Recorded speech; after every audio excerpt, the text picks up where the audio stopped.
and the home of the brave.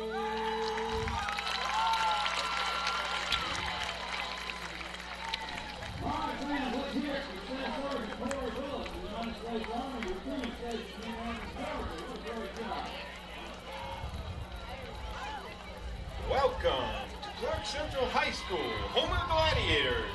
High atop Billy Henderson Stadium, this is Chuck Wegman with Buster Crumpton and our sideline reporter tonight, Holly Ward, bringing you the ball game right here at Clarke Central High School between the Gladiators from Clarke Central and the North Oconee Titans from Oconee County. Buster, it's hard to believe it's been a year already, and here we're going into our first scrimmage game of the year. Yeah, the bigger thing is GITV's going into their second year of broadcasting games, and I think we might have gotten the hang of it a little bit, Chuck. I tell you, we're so excited to bring you the games this year. Multiple cameras, graphics, being able to talk to the sideline reporter and getting her on camera. Holly's done a great job last year, and a lot of it went unseen, unfortunately. So here we are going live for the scrimmage tonight between North Oconee Titans and the Clarke Central Gladiators. We're going to have a 7 o'clock start. Looking for a lot of things out of the Gladiators. Last week we watched a little bit of the inter-squad scrimmage. Saw a few things going on that we liked, but there's still some question marks. Really excited to see the kids go against another ball club. Well, and we talked about that last Friday, Chuck, how what you could just tell Clarke Central was getting tired of hitting each other, getting tired of seeing the same plays, seeing the same guys. So, yeah, they're ready to see some what we used to call in the day some fresh meat. No doubt about it. And a lot of speed on this North Oconee team. So, people were talking, wow, here Clarke Central went against Buford High School the last 2 years. Now we're going against North Oconee. But, hey, North Oconee has been very dominant in AA, and they got knocked out the last 2 years in AA by Buford County. Buford High Schools. Last year alone, they went 11-1. They won 11 straight games before they finally lost that one game. And to give you some of the scores last year for North Oconee, they opened up with a 32-13 win over Arabia Mountain. They beat a very good Commerce team historically, 33-0, shut them out. Beat Rabun County 69-0. That's where the Flowery Branch coach took off for to try to jumpstart his alma mater. Coach Shaw. They beat Hart County in a very close game, 28-20. Had a 10-point win over Jefferson, who we all know is always in the mix in the AA set of things. Jackson County, they put a whooping on 56-0. I mean, some of these scores, you don't put up those kind of numbers unless you're doing something right.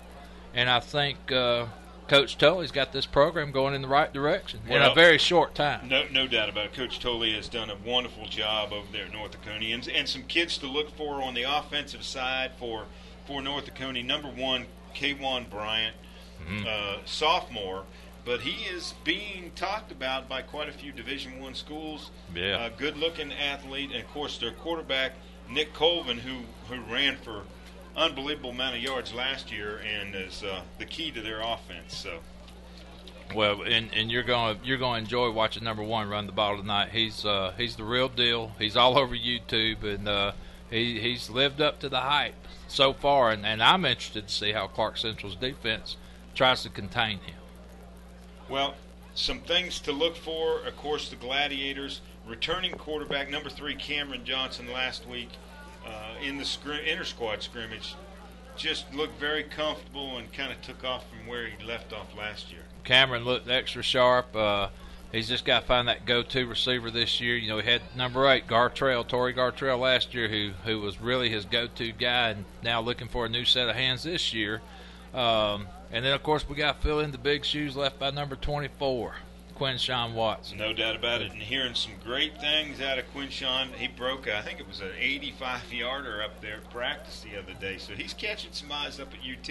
But some of the guys that you're going to look for Cameron Johnson to throw to, of course, they're going to be throwing out of the backfield a little bit. But Dowdy is another young man that Jaquan Dowdy, absolutely, is junior. Going to be a go-to guy. But coming out of the backfield, you're looking at Jelani Payne and Rodney Willingham, number 6, Rodney Willingham. He's a transfer from Cedar Shoals that's come over and playing. And, of course, number 28, Jelani Payne, who got some playing time last year. So both quick feet. I think Willingham may have a little bit better of that breakaway speed, but,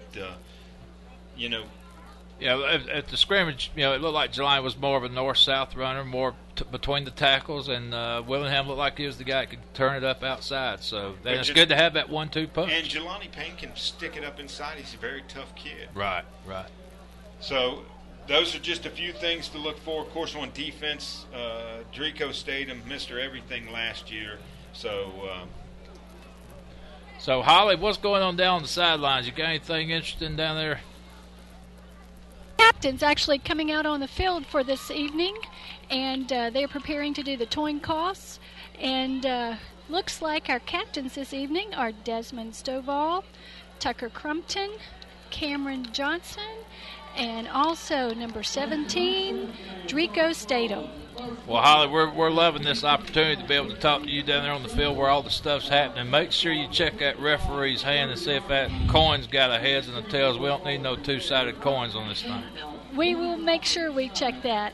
These guys look like they're ready. All of this hard work, the mat drills, the practices, the summer workouts, it's finally coming to a time now they get to actually do something with that. So it's exciting to see these guys, and they look ready. Well, Holly, we look forward to more reports during tonight's scrimmage from you. And, Chuck, it's here. We're just waiting for them to run through the banners, run through the goalposts, and get out there on the field and start swapping some paint with the helmets. For you NASCAR fans, thought we'd throw that in there for you, swapping some paint. We're getting excited. It's ready to go here. I wish we had the officials list tonight. Looks like the head referee down there in the white hat tonight is an old Clarke Central friend. Used to coach here at Clarke Central. That would be Ed Pollock. Maybe that'll work to our advantage. Well, yeah, we hope so. Coach Self jogging out on the field, the defensive coordinator, of course. As soon as we can see the numbers, we'll pick up the captains for the North Oconee Titans. But beautiful evening here in Athens, in the Classic City. Got over here a little early, and, of course, able to see the JV and the C teams out there practicing today. They getting a lot of good work out, and, of course, we want to remind everybody that they've got some games coming up that you're going to be able to pick up live right here on GITV. Of course, see Clarke Central, GITV.com, and you can scroll down and see what the upcoming games are going to be and check out all the games live right here on GITV, Clarke Central, GITV.com.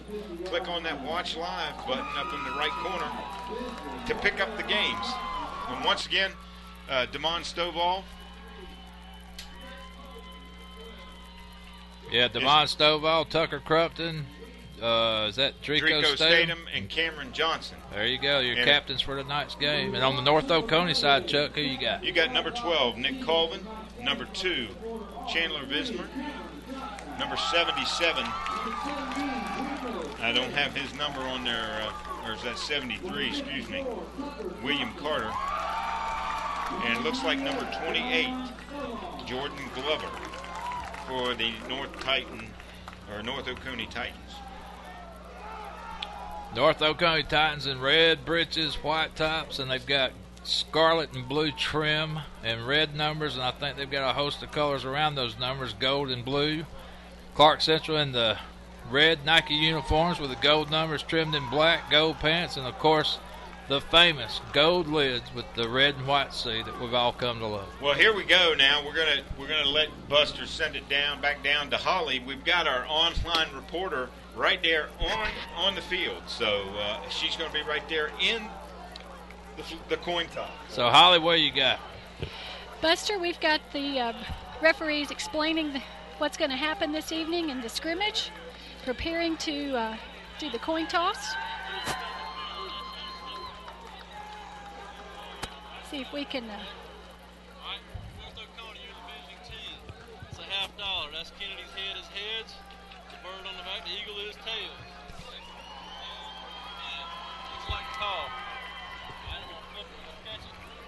North Oconee calls heads. It is tail. It is tails. Clarke Central's won the toss. Well, there you go. You heard it from Holly Ward as she was right beside the referee calling the coin toss and calling it out. So we are getting ready to start play here at Billy Henderson Stadium. Scrimmage 2012, Clarke Central, North Just Oconee. one more addition to the GITV bag of tricks here. We are becoming quite the TV and engineers. Chris Crumpton is just doing a heck of a job here for us, and being able to bring you the coin toss. That's why we just kind of went silent and let Holly bring that to you. But here we go. The Gladiators are getting ready to come through the pines. Of course, they're down through the pines, getting ready to break through for the first game of the year here. Of course, it is a scrimmage. Tonight's format, the JV squads are going to go in the first quarter, and the varsity players were going to go in quarters 2, 3, and 4. So a little different than what we saw last year. Normally, the varsity go the first 3 quarters. And let's bring on the Gladiators. So the Gladiators coming out in the red jerseys with gold pants and, of course, the traditional gold helmet with the red C's. Some of the area games, there's a few other games around the area that are on tonight. Nobody in our particular region, but you know, this weekend, of course, starts the Corky Kell Classic. Going to be some good games on Friday and Saturday. Of course, Brookwood is against Walton. Cedar Grove's at Tucker. Chattahoochee's at Kell. Grayson versus McEacher. And Grayson is number 1 in quite a few polls around the country. North Gwinnett is traveling to Colquitt County. That's going to be in the Georgia Dome, actually. And Peachtree Ridge versus Camden County in the Georgia Dome. Thomas County Central at Thomasville. Thompson at Burke County. That's quite a good rivalry down that area. And Washington County at ELTA. And Westminster at Blessed Trinity. So just some area games that are going on live tonight. So you can check those out on GHSA and I think on Georgia Public Television. Tonight, some other scrimmages, of course. Carver, Columbus is at Central Alabama. Howard is at Jones County. But here we go. We're getting ready to start the JV part of the scrimmage. Of course, there will be no special teams in this JV portion. There will be some special teams as the varsity takes the field in the second, third, and fourth quarters. But JV is going to just starting out with the ball on the 30-yard line. The Gladiators have the ball. So at quarterback will be number 12, Akeem Wise, as he comes up to the line. And Akeem's going to give it off to the left side, and that's plugged up for no gain. So it'll be 2nd and 10.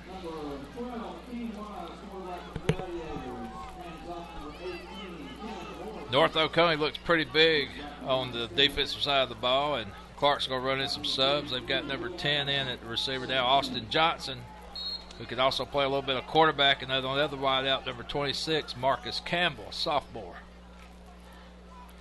So Wise drops back in the shotgun. It looks like we had a tackle move. Yeah, the left tackle kind of got out.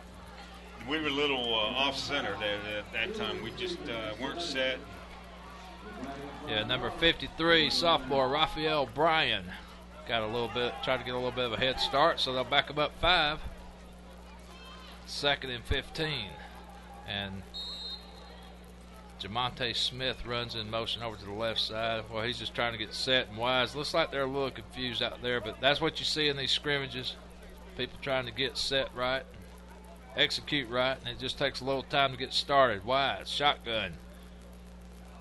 Snap, he's going to throw over here to the right side, complete to number 26, Marcus Campbell, and he spun off for a 4-yard gain. Yeah, brought down by number, looks like number 43, Will Madison, and number 10, Jeremy Kittle. So, but if...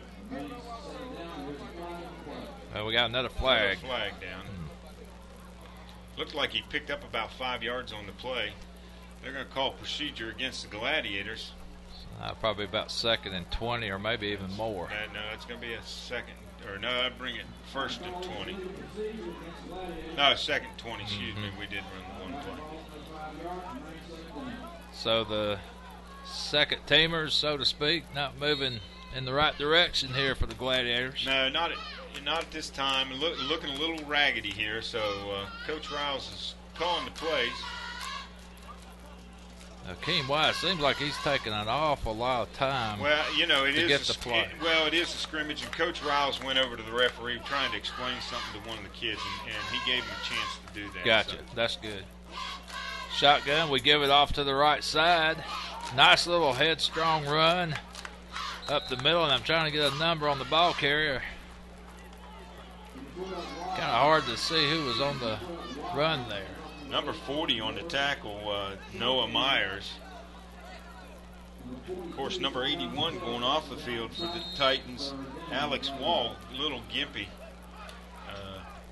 One thing that's always about a Gladiator team, I don't care if it's the C team or middle school teams, whatever, they're going to hit you. There's no doubt. It's going to be, these kids are going full power. They're live.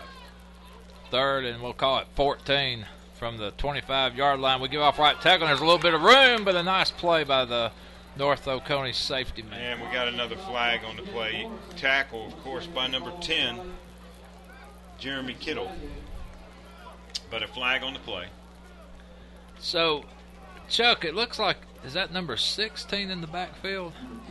I think that is number 16. But that can't be Jermaine. No, it's not.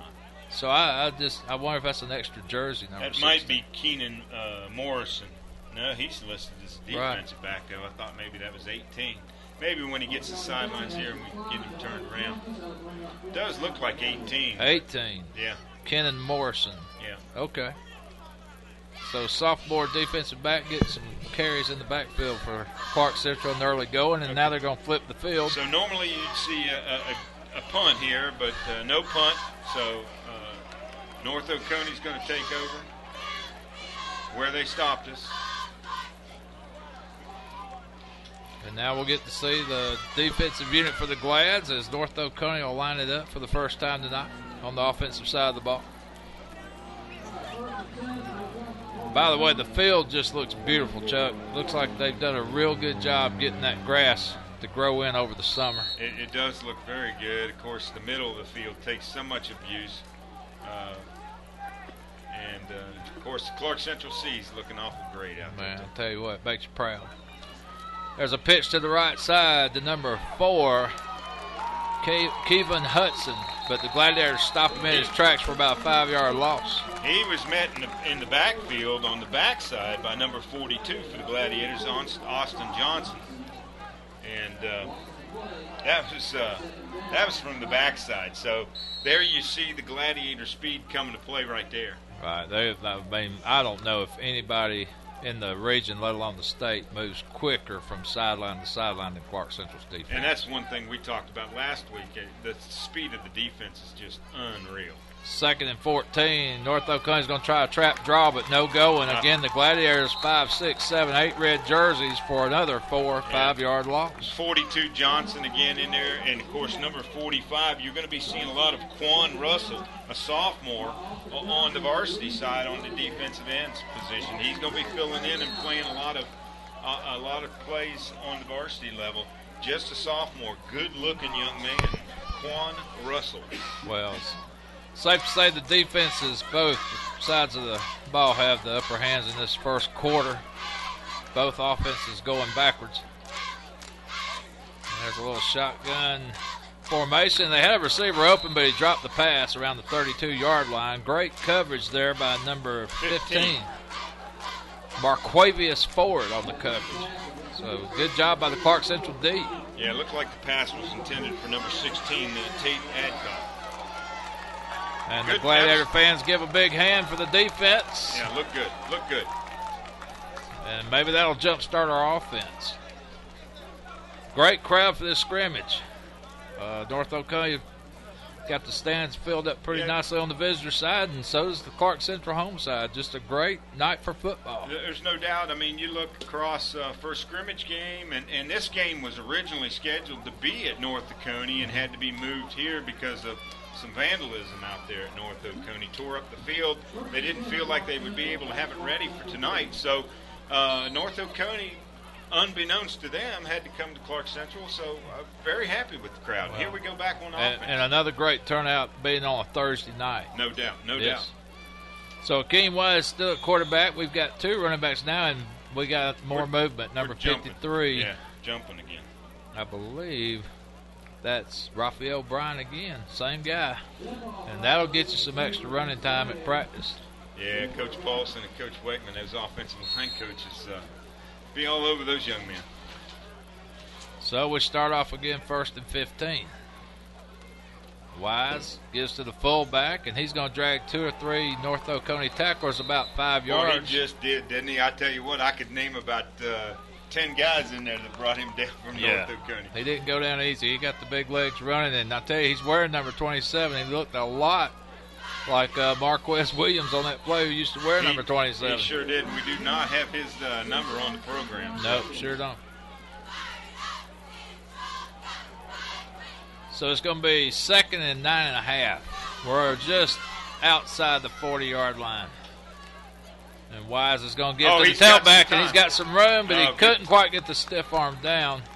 Good tackle by number 10, Jeremy Kittle. Hearing his name a lot. We're going to that right side a good bit. So it's going to bring up a 3rd and 5 for the Gladiator JV. See how we do here. Kenan Morrison on the carry picked up some nice yardage. It makes it 3rd and a makeable 5.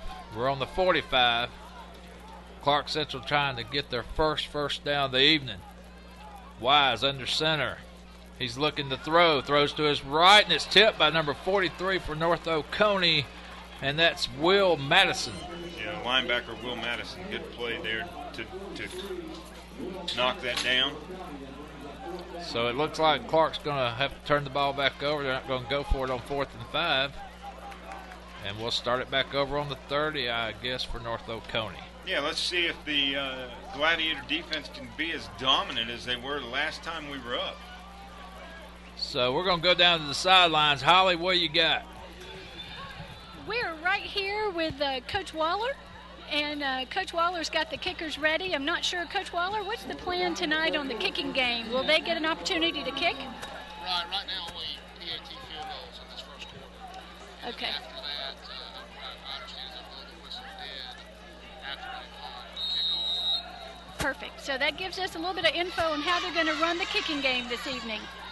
Thank you, Holly. And, of course, Coach Waller's brother, Alan Waller, one of our cameramen and technicians up here in the press box, and we welcome him with open arms as we've got movement on the line. It looks like Clarke may have got an early start. I don't know sure. if it was their right guard or right tackle might have jumped that brought Quan Russell across the line of scrimmage, and that's exactly what the call is going to be. Clarke clapping their hands.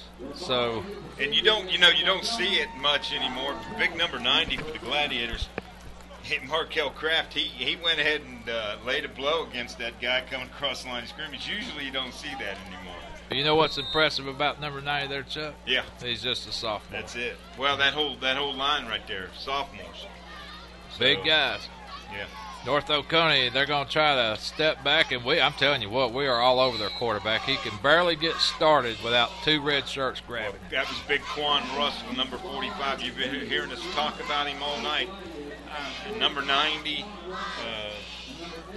Markel Kraft, and, of course, number 55 in there at nose guard, Joseph Orr. These are 3 sophomores, and we've talked about it. You know, the Gladiators back-to-back region champs the last 2 years, and if you don't get us this year, watch out, because the cupboards are full, and there's some good-looking talent coming up in these younger classes. So North Oconee is going to put Twins to the left. They're in shotgun. The referees are blowing something. Did somebody call a we got a timeout? timeout, North Oconee Titans. So while we got a quick timeout, and before we go back down to the sidelines to Holly, we want to say a quick shout-out to our corporate sponsors, Athens Chevrolet, Bulldog Signs, the Morris Center, and Cane's Raising Cane's Chicken Fingers are corporate sponsors for 2012 here for GITV. Holly, what you got? Of course, Holly ain't in there. And of course, tonight Athens Chevrolet is a corporate sponsor of both of these schools. So Athens Chevrolet's got some vehicles on display, and it's going to be giving both teams a little. They're going to get together after the ball game, and some Gatorades and some snacks for both teams under the tent down here at the Chevrolet display. It looks like Holly's down there with the cheerleaders. Holly, who you got with you down there? Elise Riles. I have Elise Riles. This is Coach Riles' daughter, and she is a special addition to the cheerleading squad. Elise, you ready to say go Glads? Yes. Say it loud. It's on the TV. Go Glads! All right. Well, I'll tell you what, she hollered that loud enough to be heard over in China. Good job, Miss Riles. And that's all over the internet, and Holly going to do a great job this year bringing us those inside things that go on, not just at the football game, but on the sidelines, on the tracks. She'll be all over the place. All right, and then we're back in line of scrimmage here, ready to roll. North Oconee shotgun. Adcock rolls to his right, spins off a tackler, but then is gobbled up by number 95, Richard Cornelius. No, that was number 90. Markel Kraft, and number 55, Joseph I'm Moore. sorry, 55. Okay. And, of course, My 45, once again, Quan Russell getting in there and breaking it up to begin with. Well, I'll tell you, the speed of the Clarke Central defense, that's something you can't coach. No doubt about it. We talk about it all the time. That's just that special ability you're born with, and it seems like Clarke Central has always been so blessed with a fast defense. Now, Buster, they were telling me you weren't born with that kind of speed. No, I was an overachiever. I could run real good if it was downhill. I hear you. But, yeah, you could put a carrot in front of me, I wasn't going to run no faster. Third down, North Oconee, and they got a little space out to the left side, but we gobble him up again before he gets a gain of maybe 3 on the play. Number 4 for North Oconee on the run, Kayvon Hudson. Yeah, good job there by number 30, the defensive end, to turn it inside. That's Jordan Bonner, another sophomore. And, of course, the tackle brought down by number 22, Matthew Ward.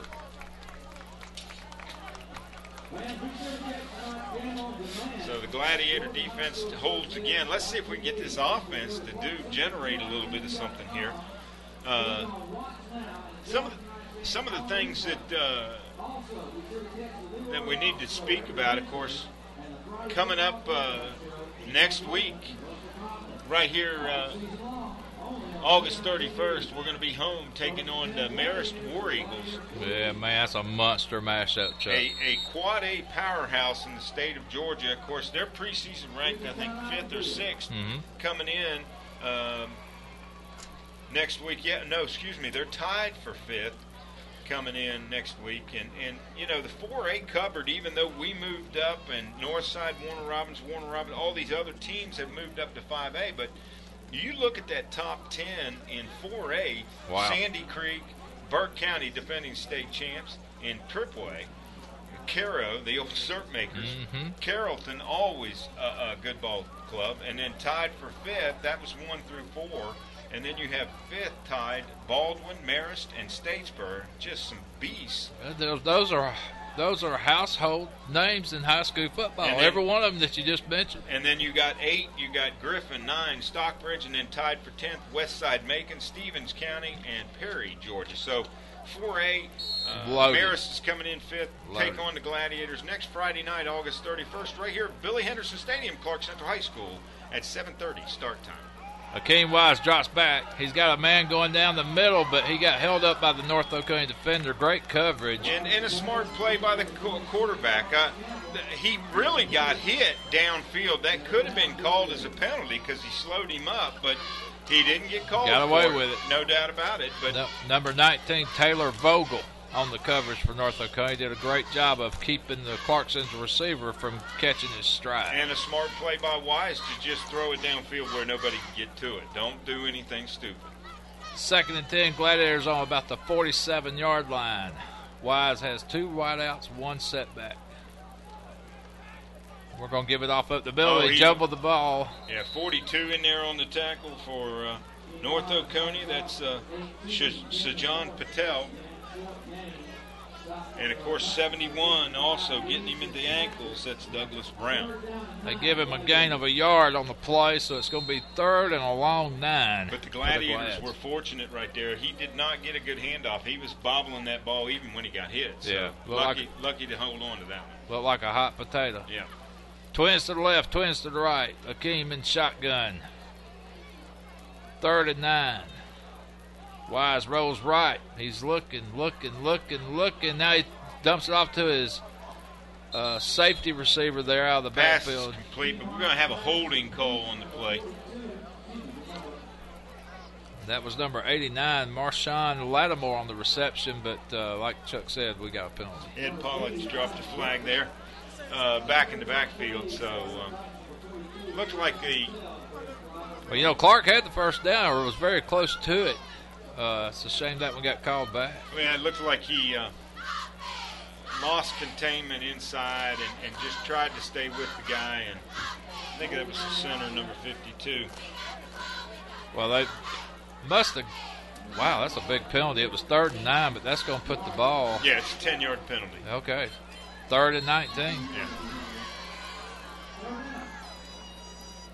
So here, let's see what the Gladiators, can we pull that? Maybe we try to throw the ball downfield and see if we can open up. We got 4:22 left in this first quarter. Yeah, actually the scoreboard says 3rd and 22, so that might have been a 15-yard penalty on Sunday. I don't know what. He's wrong. 10 yards from the spot of the foul. So a little. Oh, there's a fumble. Well, I think we got on it. And it was recovered by North Oconee. Man. Yeah, that's the second bobble handoff. On the same drive number there. 42 on the recover, Sajan Patel, and I tell you, the only thing I've noticed on that exchange, Chuck, is that Akeem's a little bit shorter than the running back. The running back's a pretty tall guy, and he's like he's handing the ball up. And it seems like on both plays, the handoff was a little high. Yeah, just something they got to work on. Yep. So North Oconee catches the first break of the scrimmage here with 3:54 to go first quarter. We have no score, but North Oconee is in Clarke Central territory. They are on our Clarke Central's 36-yard line. I feel confident, though, with the way the defense has been playing. I don't see what would go any different, although they are in the shotgun. He's coming out to throw. That's incomplete. Intended for number 4, Kayvon Hudson, and falls incomplete. Couldn't hold on to it. Looks like the receiver heard footsteps on that one, Chuck. Yeah, 43, Kevin Irwin right there, and linebacker, and, of course, number 8, Braxton Haley. All sophomores out here, Buster. Well, they're doing a great job on defense. Every single one of them. Tate Adcock, your quarterback for North Oconee. He is a sophomore. He's trying to get some points for North Oconee. They are 2nd and 10 on the 36. They give up the middle. A good play here by North Oconee. Hudson breaks it off for at least a gain of 13, 14 yards up the middle. Yeah, brought down by number 31, Jeremiah Jordan. But, yeah, he's good. That's good for a first down for the Titans. So North Oconee with the first down of the ball game, and they are sitting just outside the Clarke Central 20. 1st and 10. Titans. Adcock under center. They're going to stay on the ground, and Hudson picks up maybe 2-3 yards off right guard. Yeah, met there by the defensive end, and, of course, number 45, Quan Russell. 3:22 to go, first quarter action, and North Oconee with the first serious scoring threat there inside the red zone. They are on the Clarke Central 17-yard line. And it looks like a new rule this year. When the helmet comes off in high school, you've got to leave the ball game also. Right. Number 4 right there, the running back, Hudson. His helmet came off, and the officials instructed him off to the sidelines. Look at there. Still some North Oconee fans piling in over there, and that's good to see on a Thursday night. Handoff. Met at the line of scrimmage, Quan Russell. Of course, number 90 also in there for the Gladiators, Markel Kraft. And 95 that time also, Trey Cornelius. So it's going to be 3rd down and 7.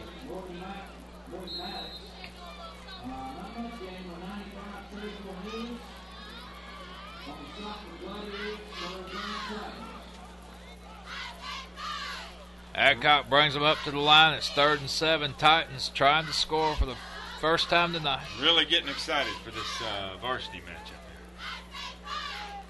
And they're going to fake a handoff. He's going to roll, but he's getting pressure. Can he get away? No, he can't. That's 42 for the Gladiators. Got to him first. Austin Johnson. Well, that's about his second tackle of the evening, and both tackles in the backfield. So a good job by Johnson. No doubt. So it's going to be 4th and let's call it 12.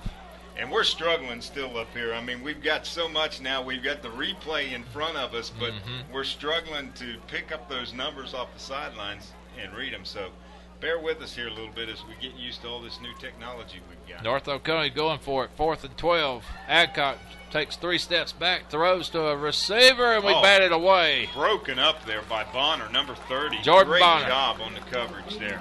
So the Gladiators take over and hold them. That's a big stop right there, because you fumble inside your 50 and give them the ball. They get the first down, and the Gladiator defense bears down. So good job there. So with 1:26 to go in this first quarter of the scrimmage, our second teamers will come out, and this may be their last offensive opportunity of the evening to put up some points. I'd like to see him put something up on the board here. Wise with Morrison in the backfield. He's got 2 receivers to his right side, and they're going to give to Morrison straight up the middle. This time he holds on to the ball and picks up maybe half a yard. Yeah, number 40 on the tackle, Noah Myers. We'll just call it 2nd and 10. They did not move the chains at all. They run big 27 in there again at the backfield position, who we don't have a number on, but he's a big kid. Yeah, he's a monster. And, you know, Riles talked a little bit on the show, Chuck, earlier this week that he had some big freshmen. Yeah. They may be one of those guys. Wise under center. I formation we give to Morrison. He dodges the tackle. He breaks outside. Morrison with a nice nifty move, and he's got room if he can get away. Knocked out of bounds on the 45-yard line of North Oconee. Morrison picks up the first down for Clarke Central this evening. Boy, I tell you what, that cornerback there for North Oconee, he had to fight and claw for everything right there. That was number 2, Chandler Vismar. But if it weren't for him, he would have been gone. Yeah, he was one guy away from being off to the races. Nice run by Morrison, a pickup of at least 26, 27 yards on the carry. 36 seconds to go here, so let's see what we can do. Clarke Central inside North Oconee territory for the first time this evening. We line up in the I formation. Receivers to the left and right sides. Wise, barking, pointing.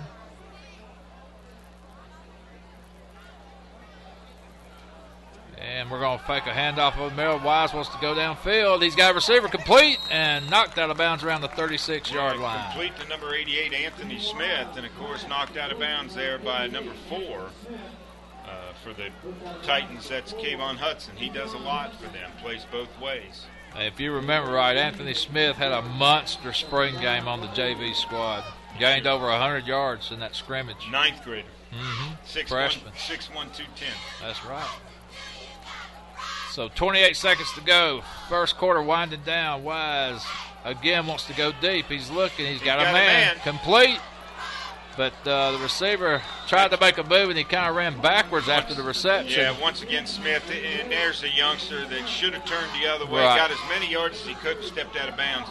Clock will stop long enough to line up. Set the chains, so we got to get on the ball here. Yeah, if he would have cut back to his right, he could have probably picked up an additional 10, 15 yards and went out of bounds. Yeah. You're absolutely right. Even if you get 5 and step out of bounds, how many seconds would he have saved? So now Wise will go in the shotgun with 18 seconds to go. Clarke Central's on the 33. Wise looking, getting pressure. He throws it deep. Oh, no call. I can't believe we didn't. 2 guys going after the ball, but no call was made. There was a lot of bumping. Number 26, J.J. Jarrett, he was holding on to the Gladiator man's sleeve all the way down the field. I'm surprised that wasn't. Yeah, that was our number 26, Marcus Campbell, and they weren't shaking hands. No, they weren't. But Good play by both guys going after a ball. And I tell you what, Wise put it where it was catchable. No doubt about it. No, the young man looks pretty good. Akeem Wise, just a sophomore, 5'9", 151 pounds. Wise looking over for instructions. 11 seconds to go. Clarke's on the 33. Wise will roll to his left. And I believe it's caught and knocked out of bounds on the 25. Yeah, definitely. And could have been a late hit there on that play. Brought down by number 4, Kayvon Hudson. Looks like Anthony Smith again. But another gentleman came in a little late as he was going out of bounds and put a blow on him, but no flag. So here we are at third and 2 with 5 seconds to go. Can the Glads? And normally we'd kick a field goal here, but of course they're playing to get in. Yeah. So pride against pride here. Can the defense stop the offense? Wise drops, has to scramble to his right side. He's out of the pocket. He might just try to tuck it up, and he gets tackled around the 16-yard line. Brought down by number 43, Will Madison. So that's going to be the end of the JV portion of the first quarter of this game. Well, Clarke's offense showed a lot of life there at the end. And right quick, we're going to... Let's talk about a little bit, going as the varsity teams come in here. Buster, of course, the new region that we're in, 8-5A, and of course, top 20 came out this week for Class 5A. And of course, let's run it down. We're going to go backwards here, starting with number 20 through 16. Number 20, Sprayberry. Mm-hmm. Another team in our region, number 19, Heritage. Number 18, Allatoona. Number 17, Bainbridge. And number 16, out of Coweta County, about a 5 or 6 year old school, Northgate. And I'm not so sure that Northgate doesn't need to be higher up there. Yeah. And then when you start from 15 on up, you got Whitewater, Southwest DeKalb, again, household names we hear every year. Pope, Werke, and then, of course, our Gladiators at 11. And then quickly we're going to go through the top 10. Number 10, Thomas County, Gainesville in our region, Flowery Branch, East Paulding, Warner Robins, Kell, Stevenson, ML King, Northside, and number 1, Tucker. We're going to stop right there because we're going to get right to some action. As the Gladiators line up to kick off, number 13, Max Germain, back deep. Looks like number 4, Kayvon Hudson. Number 1, that's our Mr. Everything, Kayvon Bryant. So here we're finally getting to see the guys we've been wanting to see for almost a year. Germain sticks a foot in, end over end. It's going to be received around the 5, and they're going to just blow it dead. Yeah, no contact on the kick. No contact on the kick, but everything else will be live tonight. So that was number 38 on the catch. For North Oconee, that's Rob Fariba. That's the young man that transferred in from Prince Avenue. His father's the head coach over there at Prince Avenue. I think North Oconee got about 4 of those guys during the off season, so that just makes a good program better. Getting 4 guys off of a team that made a deep state championship run in the playoffs. I think they made it all the way to the semifinals, if I remember right. I think you're right. Yes. Got knocked out by Savannah Christian. First and 10, North Oconee. They're on the 30. They've got a man in motion. Then they give it to him, and whether the refs are going to blow that one dead, there must be a procedure penalty. All I can think of. Looked like number 75 there, Harrison Potter, is going to have his hands full tonight with number 98, Damon Stovall. Of course, the lone senior on that defensive line up there with I'll tell you what. Bam Miller and of course, number 55, I think it is. No, excuse me.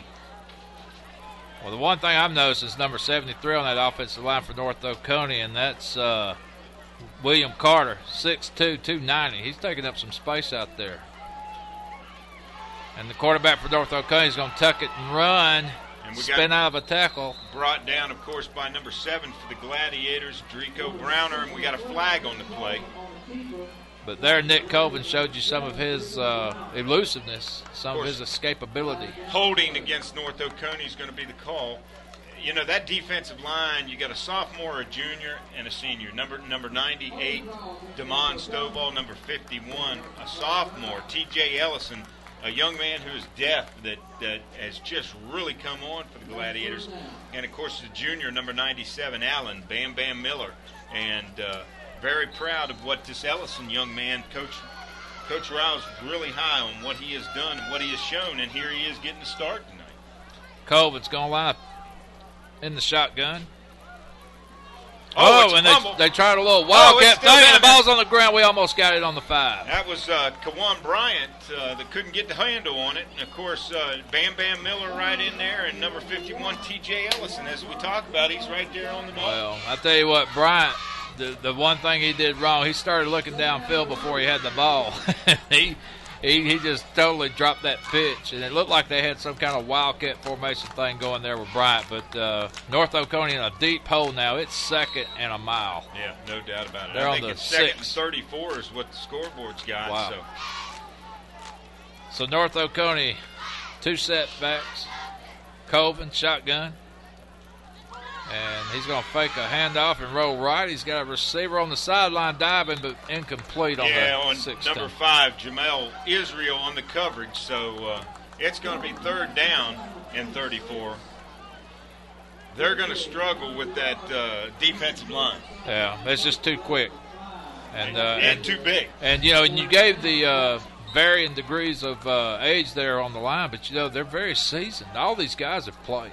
Well, they played a lot. Stovall's coming in at 300 pounds against an offensive tackle that's trying to keep him out of there that's, 215 pounds. That's a load. Stovall. And he's quick. Well, he competed in the state wrestling championships this year, too. He knows how to work them hands. Yeah. So that's a lot. That's a ton of work for that offensive lineman. Colvin over here to the left side. He's got a running back out of the backfield who picks up maybe 8-9 yards, but a beautiful tackle there. It looks like Jamel Israel. Jamel Israel, number 7, really put a pop on number 8. Xantavius Shields was the ball carrier. So it'll be 4th and 10, 20. Let's call it 4th and 25, I guess. 4th and 30. 31. Wow. 4th and 31.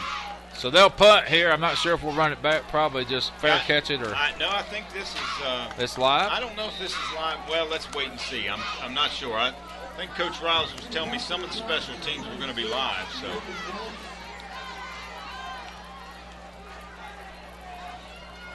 Oh, we almost had it. We had the block on. But a beautiful kick. No flag. Yeah, fair caught there by number 6 for the Gladiators. That's Rodney Willingham. Special young man coming out of the backfield. Jelani Payne's going to get the start here tonight, but boy, you're going to be impressed to watch this young man run the ball. Going to be entertaining. Clarke's got a 1-2 punch in that backfield, and we've been eager to see it in action. And now we're going to get our first Well, here taste. we go. Let's see what the offense. We've got to move the ball down the field here. You know what we talked about last year. It's about answering the call every series. Clarke in great shape. They start off on the North Oconee 43. Cameron Johnson. He wants to give off to the left side, and Payne sticks it up for no gain off left tackle. No gain. A host of Titans right there, but a good lick. And what we were talking about, number 18 on the tackle, of course, that's J.L. Banks for the Titans, and number 3 in there, Dakota Green. But no gain. So this is where we want to see something out of our offensive line. This is exactly. It's time to stand. It's time to man up. 2nd and 10, Clarke Central in shotgun formation. Cameron adjusts his running backs. He's got Denzel Maxey to his left, Jelani Payne to his right. And Cameron's going to roll right. And he's got a receiver striding down the sideline, but Cameron's going to keep it and run out of bounds. Maybe a late hit. I don't know. I don't think they're going to call that. Of course, number 39 right there meeting him at the end line. That's Justin Mathis. Cameron may have gained half a yard at best. It'll be 3rd, and we'll call it 9.5. Yeah, number 6, Willingham, coming into the ball game now. He's going to go into that left slot. And, of course, number 17 into the ball game. That's Drico Stadium. He's going to be seeing some action on offense this year, so you're not seeing double numbers out there.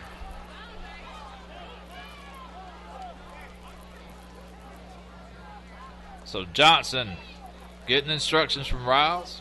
He talks to his lineman. Payne moves around. Now he sets. 3 receivers to the left side. Johnson's looking to his right, though. And he tried to drill it to Statham, but incomplete.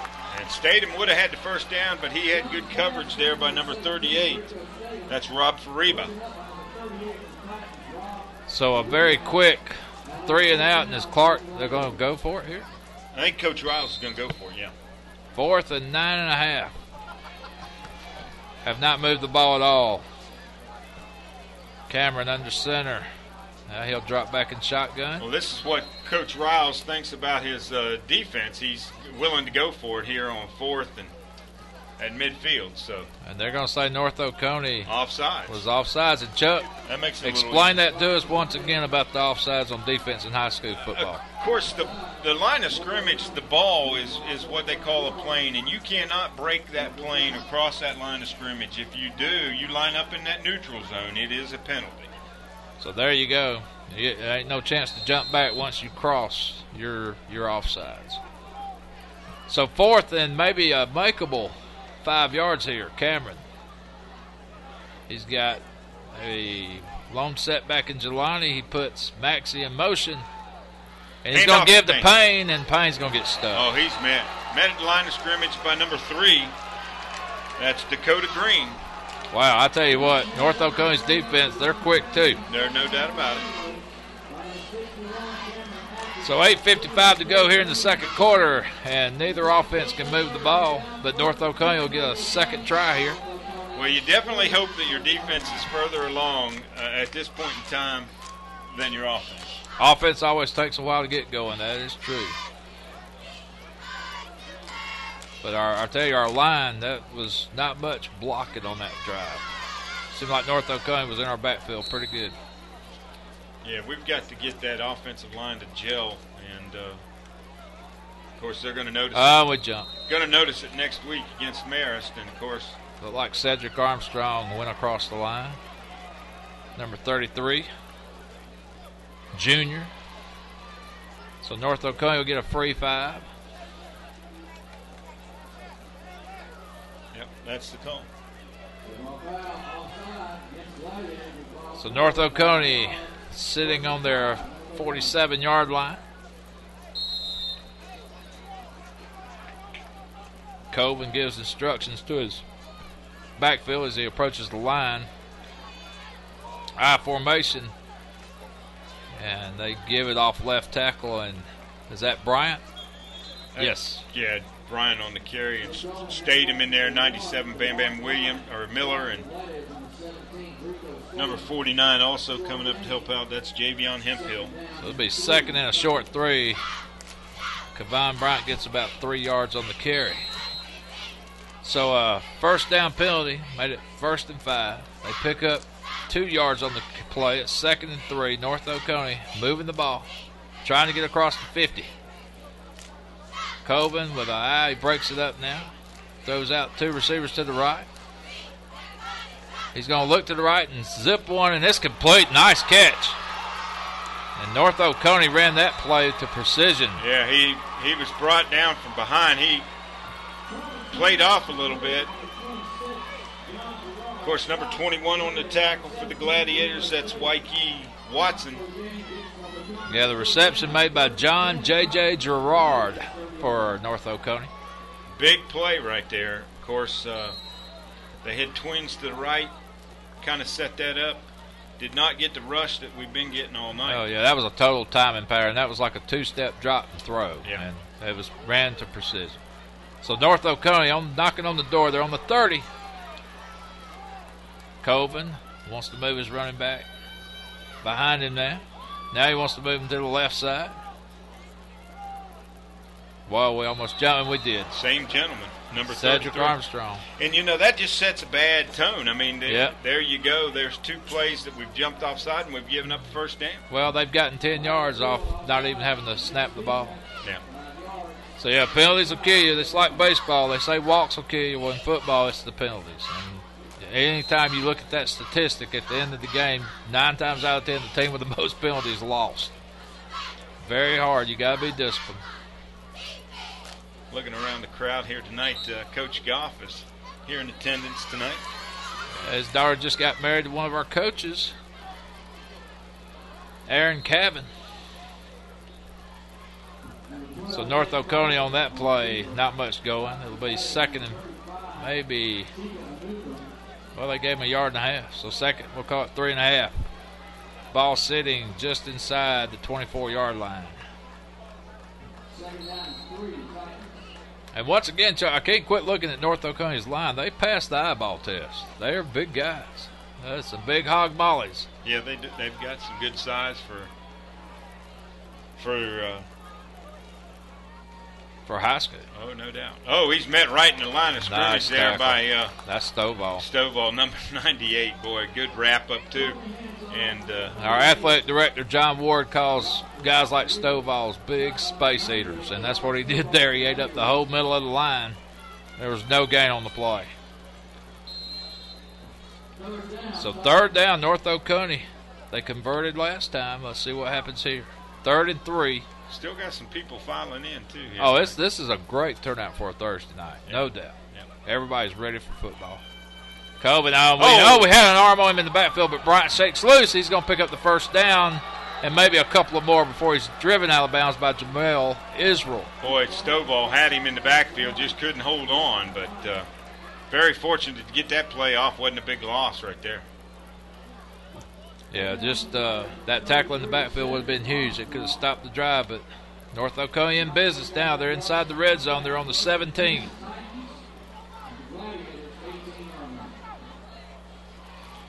Time for a turnover, isn't it? Yeah, we need something to happen here. This drive already been aided by a couple of penalties and now a missed tackle. There's just giving North Oconee a lot here. Colvin under center. I formation for North Oconee. They give to Bryant. He lost the ball. I think we got it. Chuck, I think we might have it.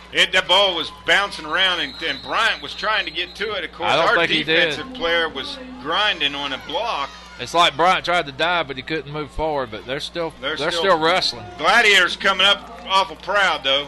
Yes, sir. We got that ball, and that was a big. You called it, Chuck. We need something to happen. Something to happen. There you go. Let's go down to the sidelines and Holly Ward. Holly, what you got on that play? Buster, that was pretty exciting there. There was a lot of scrambling, a lot of fighting going on, and I've got someone here familiar with that scrambling. Here's Kenny Brown, who is a leading tailback here at Clarke Central High School, played on the state championship team. Kenny, remind you of anything out there? Oh, yes. I enjoyed this preseason football game. It's exciting. The crowd is here. It just feels good to be out here. All right. There you go. Now it's time to see. And here we go, Cameron in shotgun. And he's got a man breaking down the middle, but just overthrew him around the 48. Yeah, he held that ball, too, as long as he could. He took a shot, but he got rid of it. He had his man, but got rid of it a little too soon. Number one. Led him too far. Number one, Jaquan Dowdy, the intended receiver. So Glads will be 2nd and 10, just inside their 20-yard line. Coach Riles trying to open it up here early a little bit. Well, I tell you what, Cameron had him if he could have just let up a little bit on that throw. 5:49 to go, second quarter action, no score. North Oconee here at Billy Henderson Stadium taking on our Clarke Central Gladiators. Cameron with a man in motion. We're going to give it to Payne. Payne wants to scoot outside. He's got a little bit of room. One man to beat, gets by him, but good pursuit by North Oconee. Yeah, and he only picked up a yard on that play. I tell you what. A lot of pursuit. They're quick and getting to the ball. Of course, there's one thing with Payne. Took a shot and kind of held him in the ground. So that might bring in Willingham. It did bring in Willingham. Willingham is out there on the sidelines right now. And now Payne's going to go back in as well. They're going to run Willingham and Payne. Payne's going to go, or Willingham's going to go back into the slot on the left side. So Gladiators find themselves 3rd and 9, and we'll call it the 21. And now they may call a timeout. That's exactly right. So as we take timeout, Chuck, have we got anything we want to cover? Or? Well, I think we need to talk about, of course, John Ward with the Clarke Central 100 for 100 club. Yeah, definitely. Well, I tell you, that thing's been a great success. I think they're up to about 35 members now, and had 2 more join just today. The Clarke Central 100 for 100 club, it's all about former players here at Clarke Central giving back, and they're looking for 100 players, 100 alumni to give $100. The goal, of course, $10,000 to go toward equipment, to go toward what you're enjoying here, GITV, to go toward maintenance of the field, weights, all the kind of things that a top-tier program needs to compete at the level that Clarke Central has enjoyed.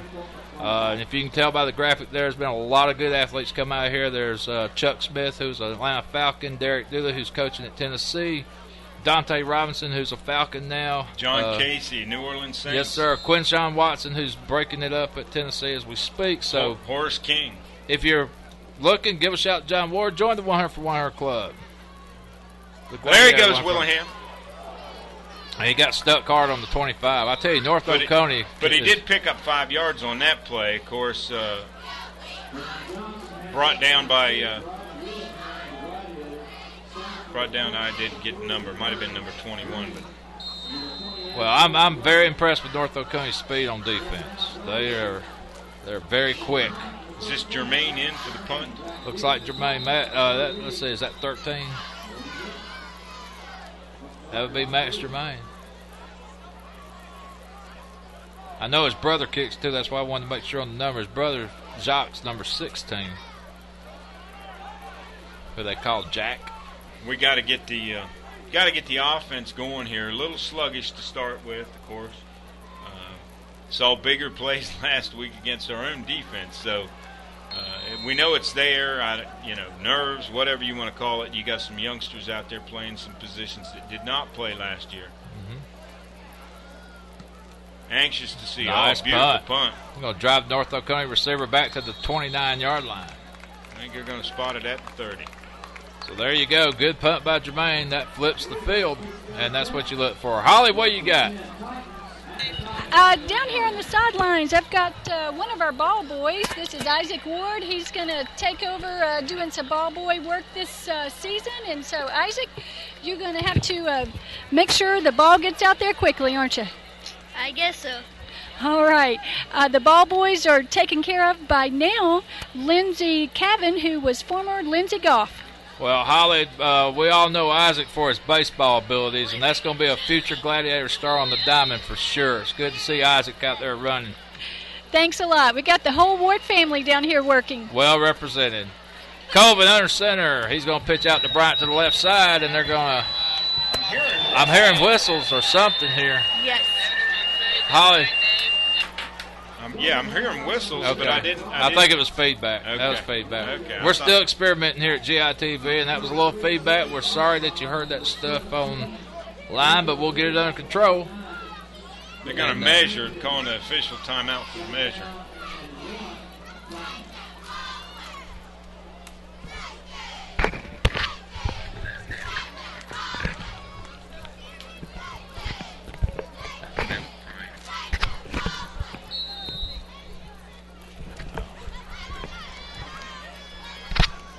Second down and 1, North Oconee. They're moving the ball against us a little bit here, so 3:59 to go, second quarter. Colvin and Bryant have done most of the damage for North Oconee here on these offensive drives. This time Colvin's going to line up in a shotgun. He's looking to his left. He zips another pass, another timing pattern, but incomplete. Yeah, number 7, Drico Browner on the coverage. Number 87 for North Oconee, Joel Hicks, the intended receiver. That was a better push right there on that defensive line. That was a better job by North Oconee, of course, making the block. But we had a good push. Everybody had their containment there. Talking about this North Oconee team, they will open up September 7th at St. Pius X. And I don't know if that X means 10 or X. That's but the St. 10. Pius. Okay. St. Pius 10. One of those weird schools. Come on now. I mean, the way they spell their name, it's just hard to. Colvin's going to run to the right. He's got the first down, and good block downfield there by number 3 for them. And then after the game with St. Pius 10, they will come back home to play Madison County on September 14th, and then they will journey across town on September 21st to play Athens Christian. Well, we need to get the ball back and see what we can get going here with the offense. A little 3:33 to go. I'm not going to say Second worried, but a little, just a little sloppy we've been tonight. Well, the offense has just, like you said, been sluggish. Defense been spot on pretty much. Caused a turnover. Stop a drive earlier. Bryant's going to go off right tackle. He lost his helmet, and he's going to still run, but they're going to blow that dead. That must be a new rule, too. So play stops after headgear comes off. And that, listen, with everything you're hearing about the concussions and the head injuries with a helmet on, you can only appreciate that call by the referee. And Damon Stovall was right there all over him. And, of course, the only way he got out, I think he had his arms around his helmet, and his head came out of there. So, well, North Oconee fans didn't like the call, but I can guarantee you they wouldn't have liked a yellow helmet hitting that bare head. Well, it would have been an ugly sight. Or you lose the kid for the rest of the year. I mean, you're here early. I mean, this is probably losing for more than that if he got hit helmet to head. Yeah. So 2nd and 13. And Brian will have to set out a play for losing his headgear. Colvin's in the shotgun. And he's looking to his right. Throws out of the hands of the intended receiver around the 50. Yeah, and he was open. Good pass. They get close to the first down. That pass was intended to number 80 right there, Zach Sims. Well, it seems like North Oconee's trying to play underneath, Chuck. They're running some good, crisp routes, but they're short routes, but they're open. The guys are pretty open. Yeah, here again, I don't know how much film we watched on North Oconee, but you give Coach Self a few series here, he's going to dial into it. And I'm not worried about the defense. Yeah, Clarke will start making the adjustments, and I think we'll see him jump the pass here in the second half. 3:19 to go. Colvin down the middle. He had two guys, and neither one wanted to try to catch it. Of course, the Gladiators brought the blitz on that time. 35 and 28 back there for the Gladiators. That's Jelani Payne and Chika Anukum. Glad to see Chika back. He struggled with some shoulder injuries last year. Of course, that's going to bring up 4th down for the Titans, and the Gladiators are going to get the ball back here with 3:13. Willingham back deep for the Gladiators.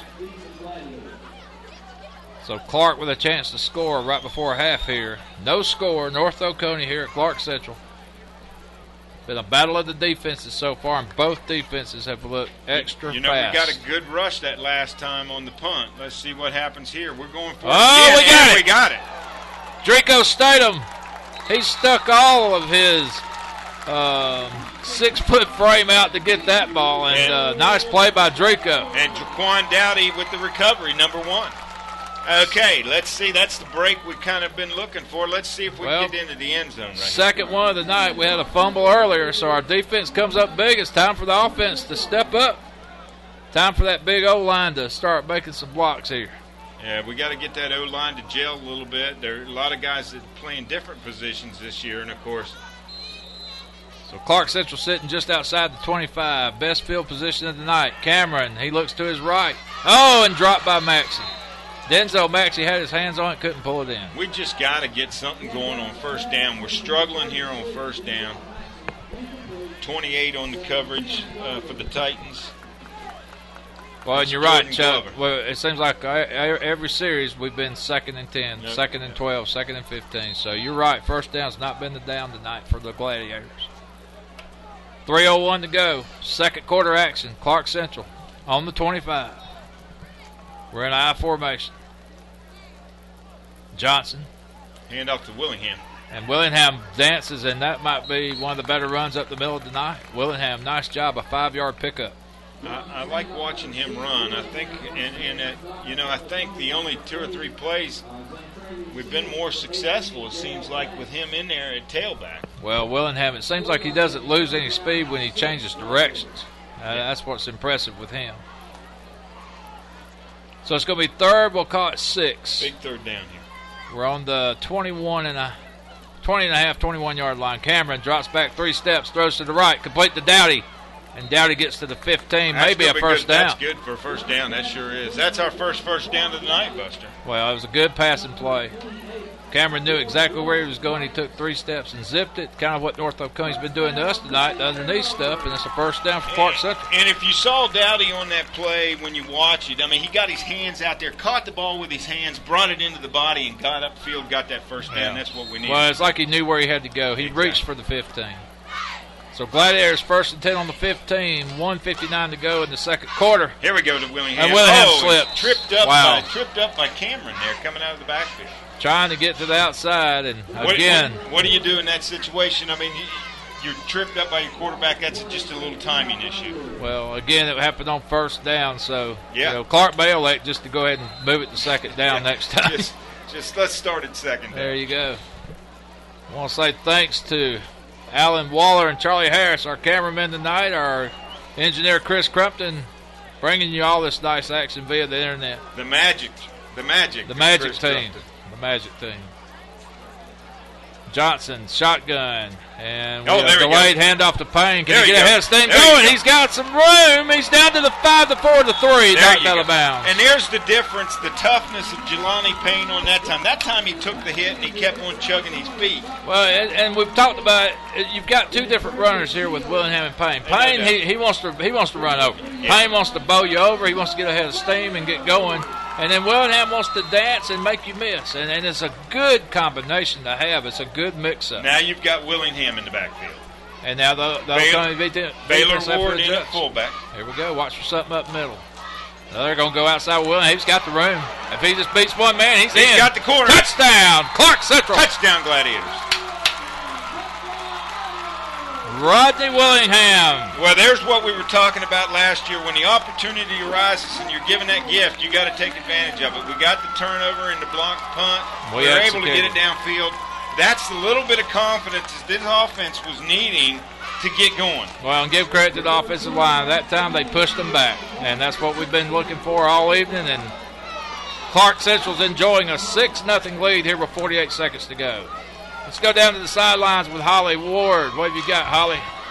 Buster, they really boosted this sideline there. They needed something to happen, and they got some excitement from Willingham, and now you can feel the excitement in the air. The extra point is good by Jermaine, so Clarke Central enjoys a 7-0 lead here. 48 seconds to go. 48 seconds to go in the first half, and the crowd's excited now, and I feel a little bit better. We've got a lead. No doubt about it. And we've got some things to talk about here at halftime. We're going to probably go dead on you here at halftime, and we're going to kind of set up and talk about it. What I want to talk about right now, though, hey, next Friday night, it all begins for real. It all counts. We're shooting real bullets next Friday night as Friday, August 31st. At 7:30, that time is wrong on the graphic. It's a 7:30 start live from Athens, Georgia. Billy Henderson Stadium as Clarke Central High School Gladiators take on the Marist War Eagles, ranked number 5 in 4A in the state. And, of course, if you're a Gladiator fan, this is the first time in quite a few years that we've had any non-region games. And we're going to open up this year against Marist in week 1 at home. And week 2, we travel to Central Gwinnett over in Lawrenceville to take on the Black Knights. Yeah, the Marist game, Chuck, that's a big deal. That's 2 storied programs going head-to-head. Marist, their 100th year of high school football this season. No doubt about it. So quite a storied program. Of course, won the state championship a few years ago in Quad A when we were in Quad A. Matter of fact, I think they won it the year after we went to the Dome. Yeah, and when you look at the comparisons, Clarke Central 3 state championships, Marist has 2. Clarke Central's put 7 guys in the NFL. Marist has put 12. Clarke Central's won 16 region championships. Marist has won 21. I mean, that's uncanny how close these 2 schools are, and you're going to be in for a great ball game opening night. Nice to play a non-region game to open the season for a change. Yeah. Clarke Central been the victim of a 10, 11-team region for the last several years, and we started it with a region game, and going to be nice to see some other people first couple of games of the year. And, of course, our first region game normally is Cedar Shoals across town, and that is going to be moved to the final game of the year. Yeah, as if you couldn't add more drama to a thing that's already got enough drama. Colvin, complete to the right side, a good gain of 6 yards on the play by North Oconee. Drico stayed and knocks him out of bounds. So it's going to be 2nd and 5. Go ahead, Chuck. I didn't like the block there by number 1. He's really, you got to watch. Our guys, this is the kind of ball game that you got to be careful. You don't want to get anybody hurt. And course, number one is, he's doing what he's supposed to do, but he went right for the knees, and that's a scary thing to think for some of these young men going into their senior year. There you go. North Oconee 2nd and 5. 42 seconds to go here in the second quarter. Clarke Central's up 7-0 off a Rodney Willingham touchdown. We had great pressure, but he still got the pass away and almost a first down to the right side. Yeah, he steps out of bounds. Colvin's getting up slow. He steps out of bounds in front of 49, Javion Hemphill. Yeah, and there again, I mean, that was, just a play that they're fighting to the end. Well, and I'm sorry, that's not Colvin, that's Tate Adcock. I think that pass was completed to number 12, Colvin, was on the reception. Okay, gotcha. Well, Adcock took a lick. Yeah.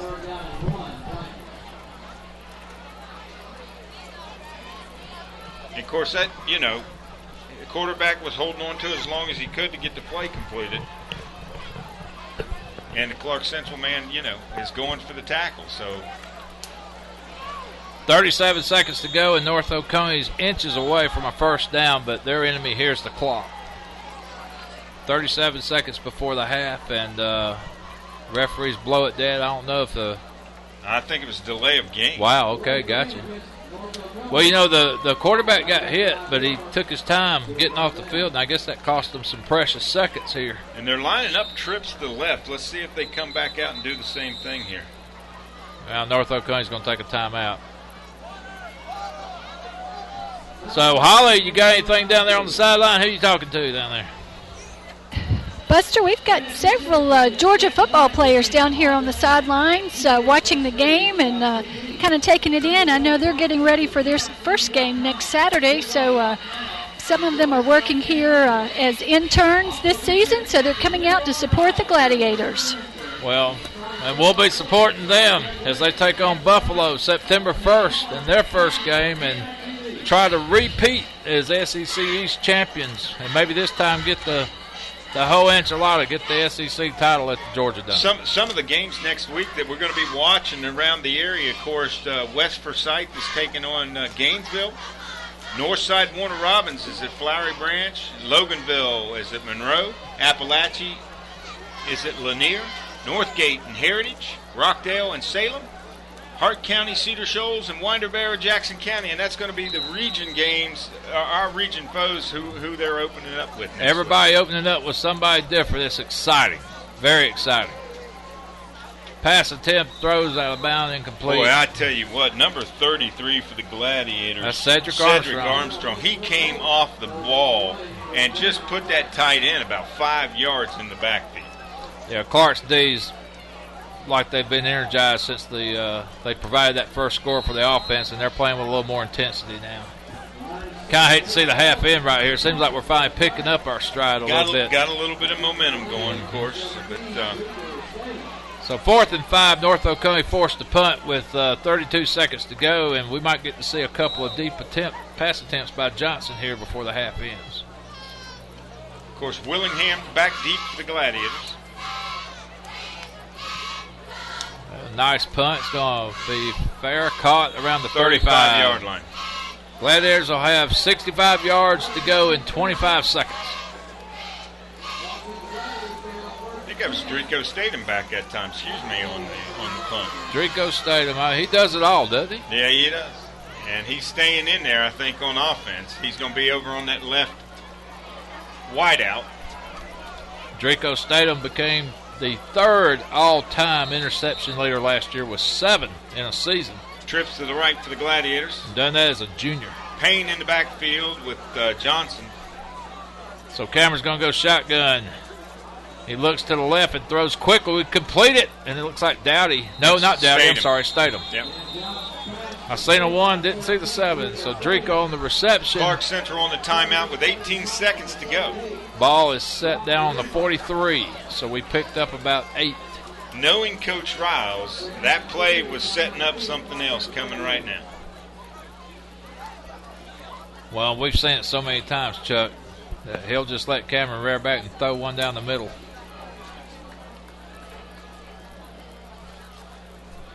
Holly, what you got down there on the sideline? Buster, I've got a real treat here. I've got UGA football player Jarvis Jones. And Jarvis, you played at Carver Columbus. Does this high school game bring back some good memories for you? Always, man. Always when you just come to watch high school football. Young guys, with a lot of inspiration to the next level of play. Me, I just love getting out here and watching guys. You miss those days, man. Once you get to college, man, things get much more serious out here, man. To have fun, and just hoping to get to the next one. You see a lot of inspiration from a lot of guys playing. Complete over here to number 6, Willingham, and we apologize for the technical difficulties with Holly's chat with one of the Georgia players. We'll see if we can get them back up shortly, but we'll see if we can finish out this first half and figure out what Holly's microphone's doing. The good thing there was the pass was complete, and we got out of bounds. We got the first down. We killed the clock. Even took out a couple coaches on that play. Yeah, Willingham got out quickly. 13 seconds. And Clarke's on the other side of the 50. We're on the 45 and a half. Got time for 2 to 3 plays right here, Buster. We got trips to the left side. Johnson in shotgun. And this time he's going to look to the going right. for He's it got all. man Statham. Oh, just out of reach around the 4. He had Statham has man beat by 3 yards. Yeah, just let him a little bit too much. 7 seconds to go. Of course, Well, he get another chance. unable to stay with Drico's speed on that play. Well, and like I said, Drico just barely missed it. And those are the timing things they'll work out. No doubt about it. But that play was there. That play was there. Yeah, number 28.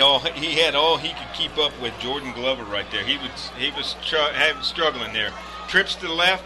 And this is like a video game. You just ran the guy 50 yards. You line up and you're going to run him again. Yeah, So here we go. And they're going to give the paint up the middle who shakes and bakes, but he's knocked down around the 44. And that's going to injure. Nope, we're going to call time. No, 2 seconds. For some reason, I don't know why we stopped the clock. Referees won't stop the clock, or we did. We're calling time. 2 seconds to go, first half. Clarke Central's on the 44. They're going to try one last play here before half. They lead 7-0. Coach Riles may be wanting to run that deep pattern again to see what we can do here, which, you want to do. So let's try to throw it back to Holly Ward again on the sidelines. Holly, let's see if your mic's coming in any better. Is that working any better now? You sound crystal clear. You sound like you're in FM radio. Wonderful. We're going to come back to Jarvis Jones. Jarvis, you got a big game next Saturday. Are you guys ready to start your season? Yeah, we're in phase 5 now. That's preparing for the season. We got camp and summer training over with, and now we're just transferring, preparation for a big game next Saturday. Guys really focused, the whole staff. I think the whole Bulldog Nation is, and we just ready to show the people that we're ready to play, we're ready to take it a step further than we did last year, and that's to win the big games. Well, we're excited for you, and you can count on the Gladiator support. We'll be cheering for you. Holly, thank you, and tell him to stand over you. He'll probably provide some shade in that sunlight. Cameron's going to chunk one down the right side, incomplete. Buzzer's blown, so that's going to be halftime right here as the Gladiators lead 7. Clarke Central High School 7, North Oconee Titans 0. Of course, that first quarter was played by the JV teams. Both come to a 0-0 tie. And in one quarter of play with the varsity, Clarke Central with the big block punt. And to get it into the end zone for the touchdown and 7 points, North Oconee was moving the ball a little bit. The Gladiator offense was a little sluggish in that first quarter. But as you can see, the Gladiators heading up through the pines. We're going to take a break here on GI TV and work out some things and have a little skull session between ourselves. And we'll be back here in just a little bit for the second half of play between Clarke Central High School and the North Oconee Titans.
Okay, Jasmine, you're a real tinker.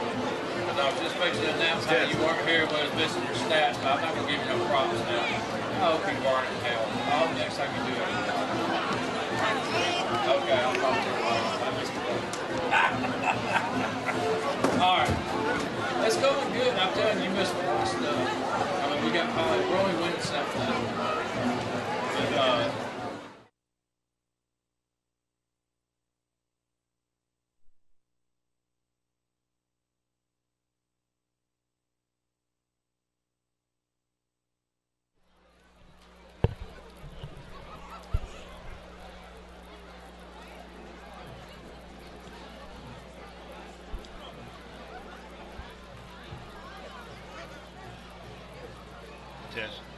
well, welcome back to Billy Henderson Stadium, where Clarke Central's enjoying a 7-0 lead.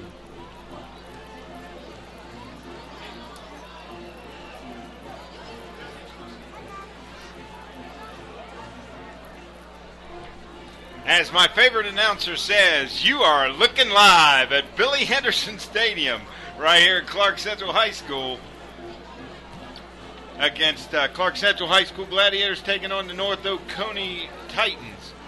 Welcome back, and we're getting ready to start the second half of scrimmage here at Clarke Central High School against North Oconee. Buster, we had some good action there in the first half. We had some great action, and North Oconee showed why they finished the season 11-1 last year with that defense. They've got a great, speedy, quick defense. Clarke Central's defense just as fast, but the offense finally hit its stride there in the latter part of the second quarter. Saw some good things out of Willingham, the running back, and Payne, the running back for Clarke Central. And I look forward to a second half, and I look forward to some more hard hitting on both sides of the ball. Yeah, there's a lot of hard hitting all night. I think Willingham came in and gave us a little bit of spark on the offensive side, and then the big block punt, I think, gave the offense a little confidence to do what they needed to do. I'm really looking forward to see what we can do in 2 quarters now with the offense getting a little confidence. Yeah, and 2 big plays, the fumble that stopped the North Oconee drive when they had gotten down, I think, to our 20-something yard line. That was huge. And then, of course, the block punt by Drico Statham set up the Clarke Central score from the 25 out. So defense doing their thing. And if we can just get the offense on the same page, I think we'll be okay. Well, I can tell you the many years that I've spent in the locker room with Coach Riles before we started the GITV coverage, he's keeping that team in there in the locker room right now. He's chewing on some tail about that offense. I don't think he was real happy about the first half. No, and it all starts with the line. And, they got to do their job so the special guys can do their job, and they'll pull it together. I mean, it's always, like you said earlier in the game, the defense usually is a step ahead this time of year, more so than the offense. A minute to go, and the Gladiators are just now coming onto the field. But want to talk about what we got coming up here next week. Of course, the Gladiators open the season at home against Marist War Eagles. Of course, quad 4A school out of North Atlanta, Catholic high school. Actual enrollment has them about a double A, but they've been playing 4A ball forever. And they're very good. They're very sound. They have been to the state playoffs the last 29 years in a row. They're not your typical opening night opponent. They're not somebody you want to try to work the bugs at. You better have the bugs worked out when you get a hold of these guys. No doubt. If we can't come out and play like we did tonight against a team like that, or we're going to be down 2 or 3 touchdowns. Of course, 2012 season opener, Friday, August 31st at 7:30. The graphics got. And we'll be on the air at 7, but, yeah, you're correct. Kickoff's at 7:30. Kickoff's at 7:30 live from Athens, Georgia, right here at Billy Henderson Stadium as the Marist War Eagles travel to Athens to take on the Clarke Central Gladiators, only on GITV. Of course, you can catch us each and every week at Clarke Central. It's www.clarkcentralgitv.com.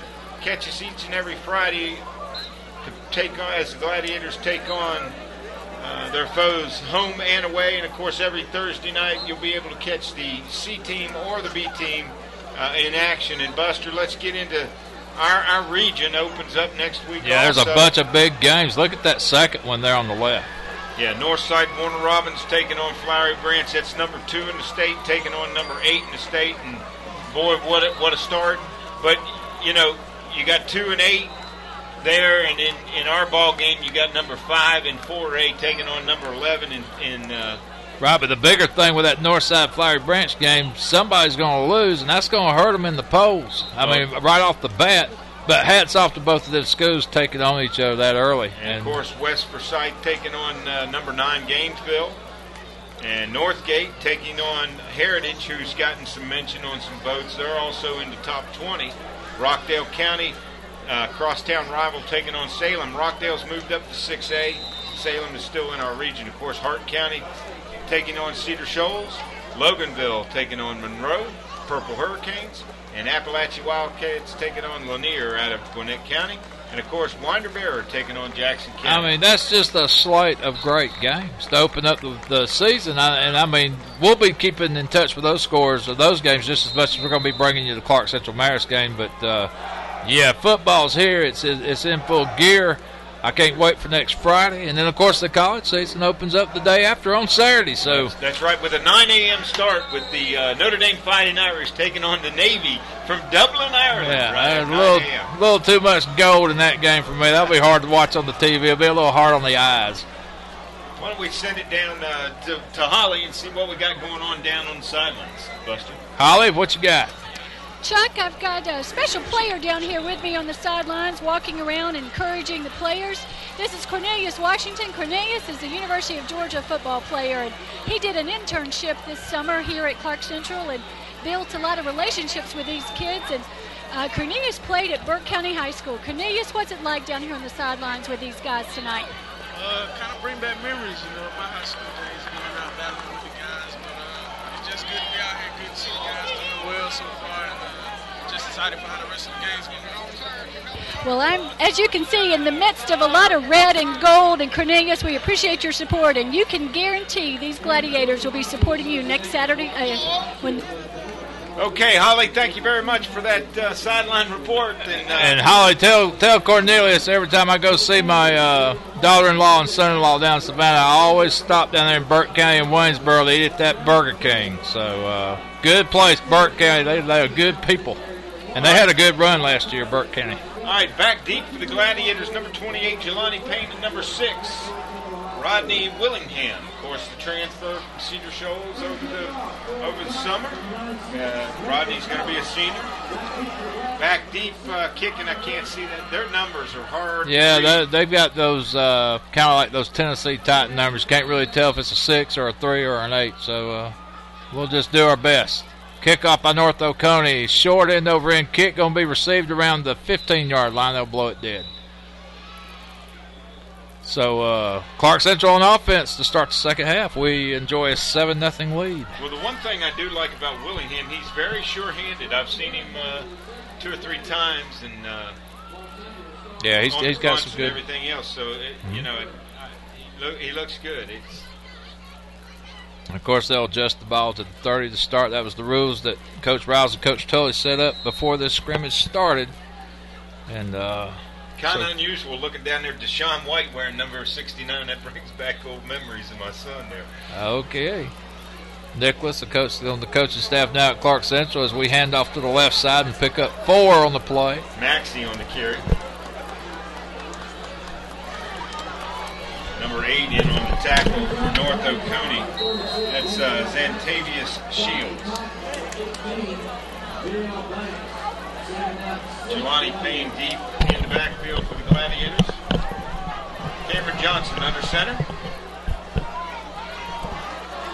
So Cameron under center. It's going to be second and about 6. Johnson throws to the right side complete, but met immediately around the 36-yard line. It looks like number 28 on the coverage, Jordan Glover. It's going to be third, and we'll call it 2.5. A little better situation here for the Gladiators. They're a little more in sync. Coming out, getting a little yardage on first down, and then another completion on second.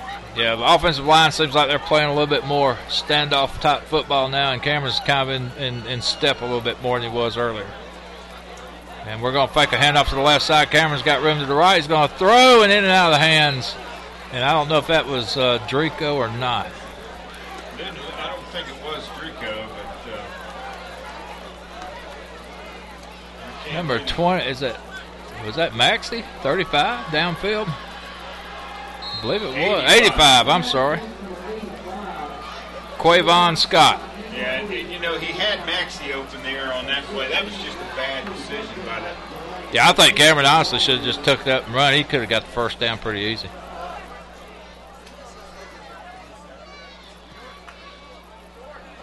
So we kick it off, or punt it, to about the 30, 31-yard line. Rolls out of bounds around the 25. And North Oconee will start on their 30.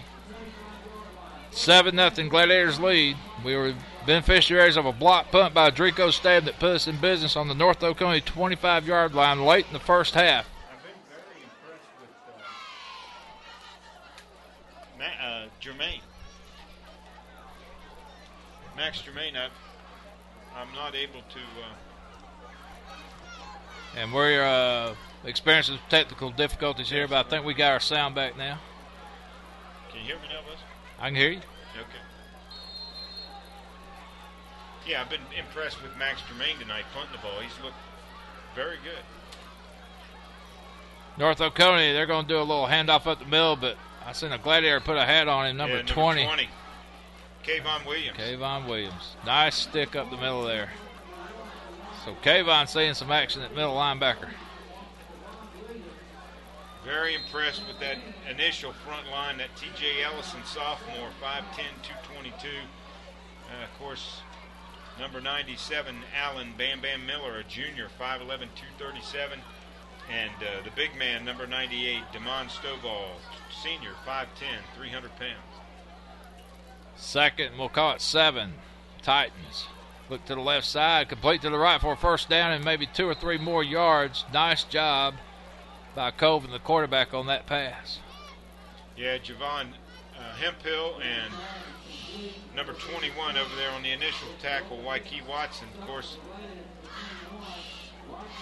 that outside linebacker almost jumped up and knocked that ball out of the air. Yeah, I thought we would see Clarke Central's defense come out and start trying to jump some of these short underneath routes. But North Oconee, give them credit, so far very successful with that strategy.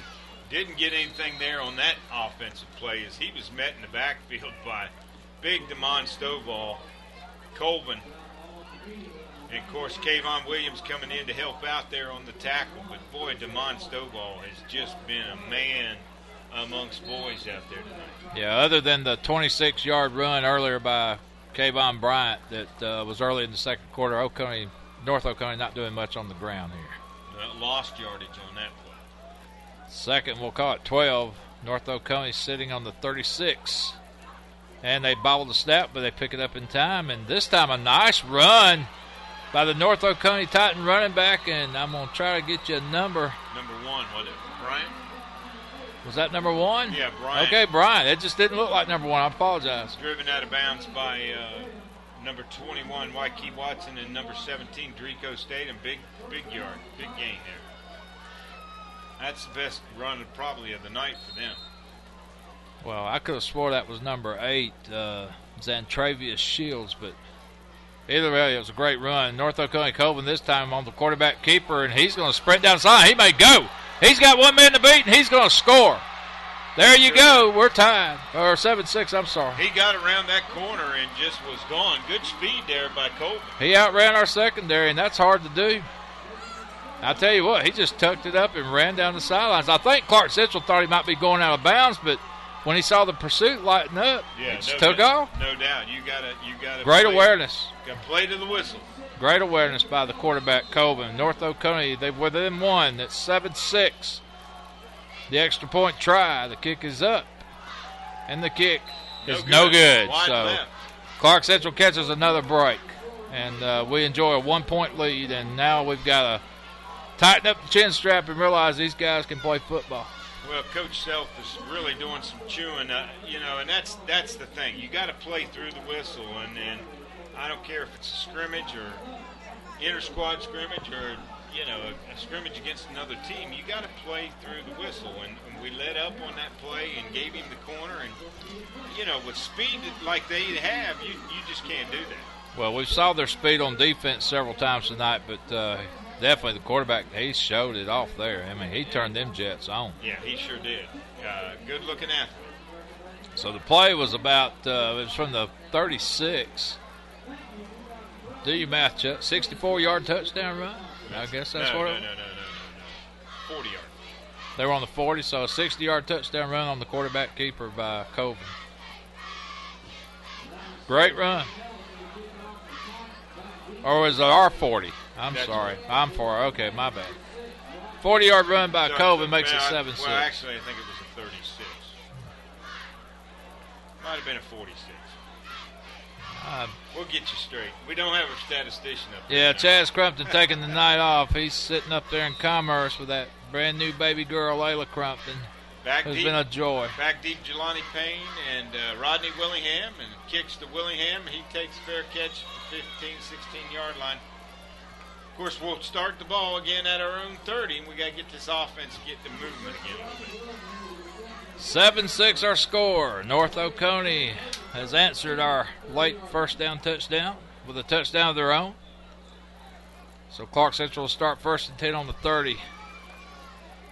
Looks like Maxey and Willingham will start off in the backfield this time. I like the looks of Willingham out of the backfield. I think he does.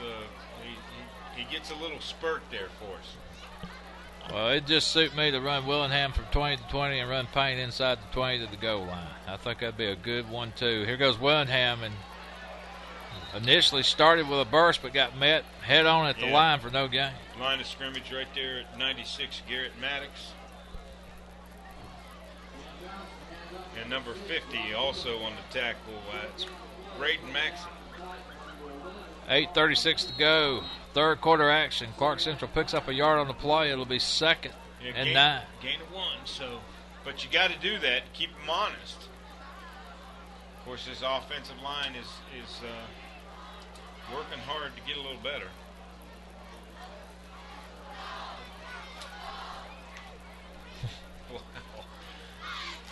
And Cameron's going to dance and run right. Does that little quarterback draw and picks up about 6, maybe 7 yards when he extended his frame out. Nice play, Cameron. Yeah, brought down by number 21, Bradley Glenn, and number 50 again, Braden Maxey on the tackle. So that gives us a third workable situation here. Third and about 3.5, maybe 4. Willingham still the lone setback. Cameron with 2 receivers to the right, 1 over here close to the sideline. 7:41 to go. Clarke Central enjoys a 1-point lead, 7-6 over North Oconee. And this time we're going to give to Willingham, who breaks to the outside. And he's got some room if he can cut. Oh, and hit hard. But he got the first down. I think he got the first, and thank goodness he held onto the ball, but he was met immediately. Yeah, number 3 on the tackle, Dakota Green, good-looking linebacker, 12th grader out there, 5'11", 205, and he laid the lump. I'll tell you what, he brought it.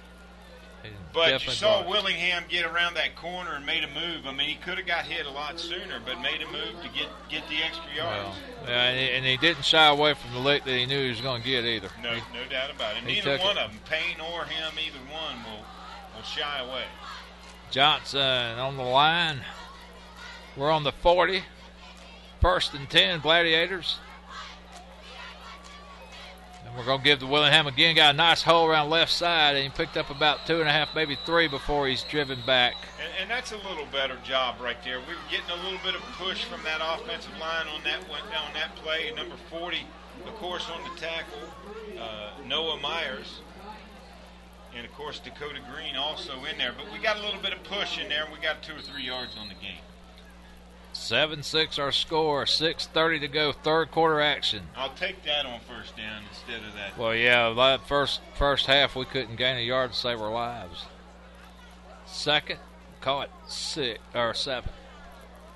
Cameron over to the left side to Jaquan Dowdy, who's got room. Jaquan Dowdy, if he can break a tackle, and he's knocked out of bounds by number 8. Number 8, yeah, that's Xantavius Shields. But not before Dowdy picks up about 18, 19 yards on the play. It's going to be a Clarke Central first down. They're going to put the ball just outside the 36-yard line in North Oconee territory. You know, Buster, I think he could have been gone there, but that pass was a little high for Cameron. He had to get up to get it. If he could have caught it in stride. Yeah. And that, again, timing issues, they'll work those out. So Clarke Central threatening here in the third quarter. We give to Willingham. No, Cameron keeps it. He's going to shake a tackle and get out of bounds around the 32-yard line. Once again, driven out of bounds by Dakota Green, or Dakota, yes. I'll tell you what, that guy's covering a lot of ground, ain't he? Yeah. A very good block coming back by Drico Statham to give him another couple yards. Second down, caught 7. Of course, they got their quarterback in, number 12, Colvin. He's guarding Drico Statham over here on the left. Yeah, and that's what you see in a lot of these situations with these lower side schools. They play both sides of the line of scrimmage. You're absolutely right. And we've got a flag. What did we do? The referee's going to look. Illegal procedure, Clarke Central. Yes, Gladiators. This is going to back us up 5. And I apologize. We're I'm saying left side, but you know, now that we've got a little replay here in front of us, it's going to the bottom of your screen. So. There you go. Got Willingham in the backfield blocking. Cameron with trips to the right side. A play we have seen Clarke run well over the last couple of years. And this time Cameron wants to go deep. He's going to chunk it about 20 yards, and I think it was complete. It was complete. And Dakota Green, number 5, Travis Clarke on the tackle, but that's good for a first down. That's Drico Statham, and I'll tell you what, as good a hands as he had on defense last year, he's showing he can do it on the offensive side too. But I think Cameron's looking for him because he had Maxey open again for the first down and went deeper. Yeah, Cameron showed a lot of patience, Chuck, on that play. A lot of patience. He looks good rolling now. Shotgun Cameron. This time he throws to the left side and just underthrew Dowdy around the 24.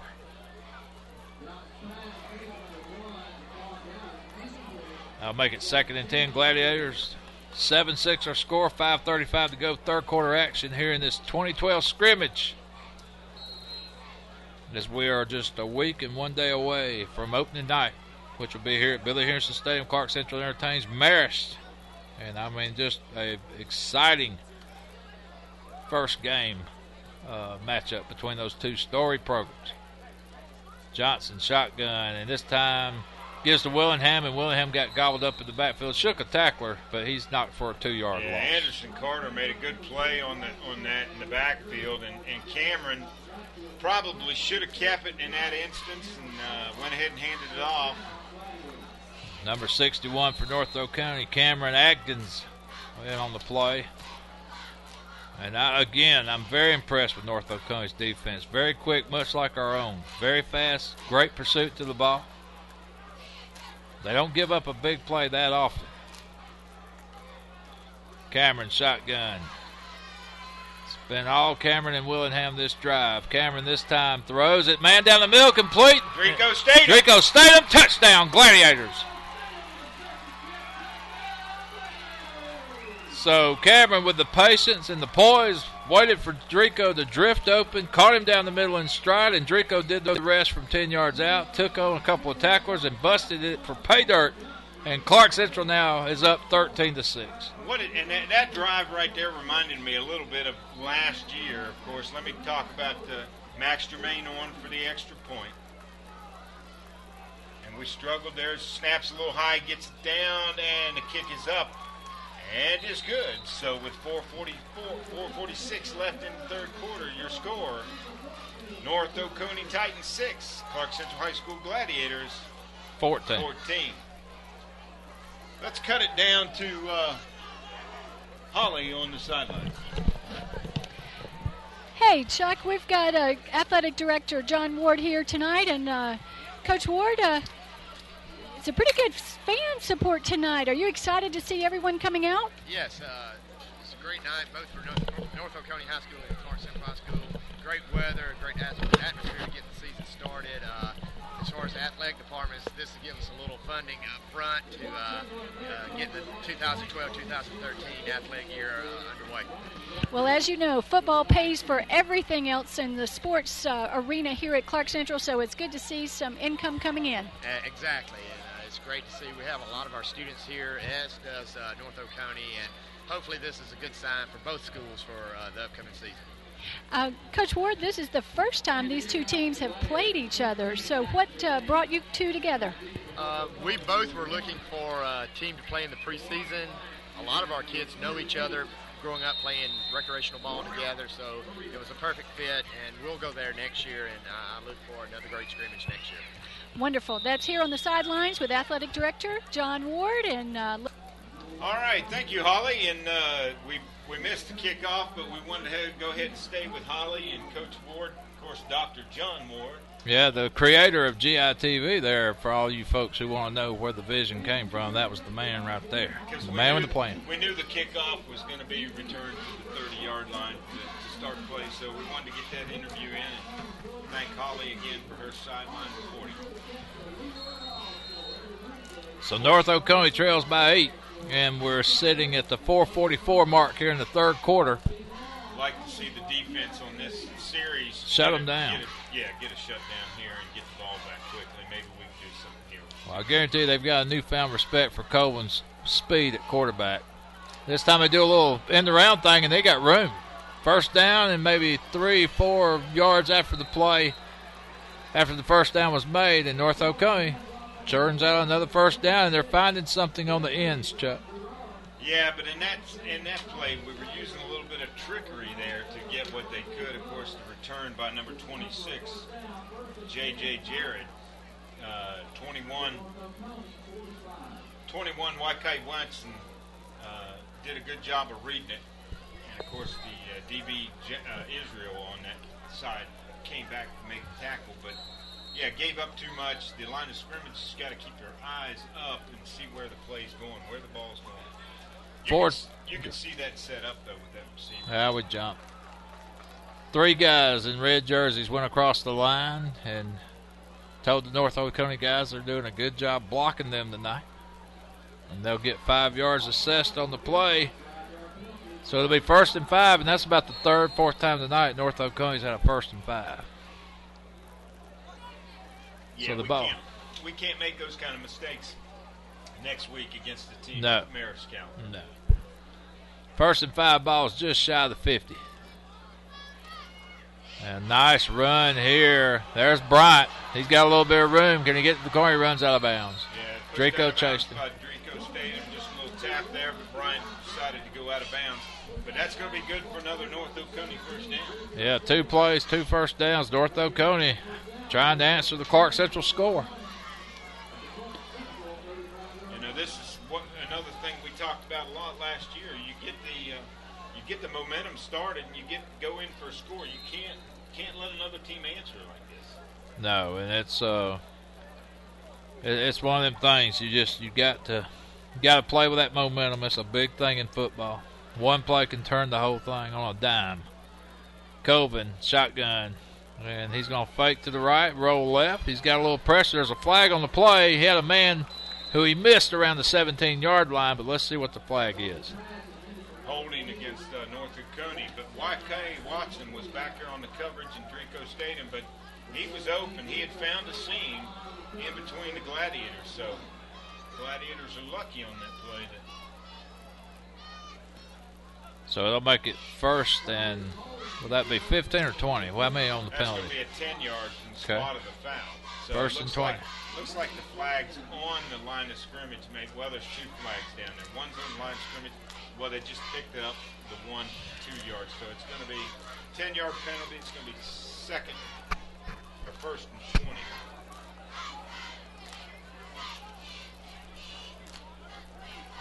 Again, we want to give a big thanks to Alan Waller, Charlie Harris, our cameraman, Chris Crumpton, our engineer, bringing all this stuff to you, all this good stuff to you that makes watching football so much more enjoyable.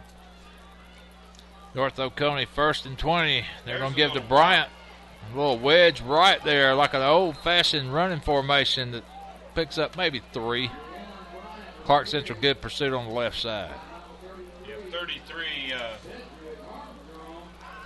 Cedric Armstrong and Rico Statham and number 21, Wakai Watson on the tackle.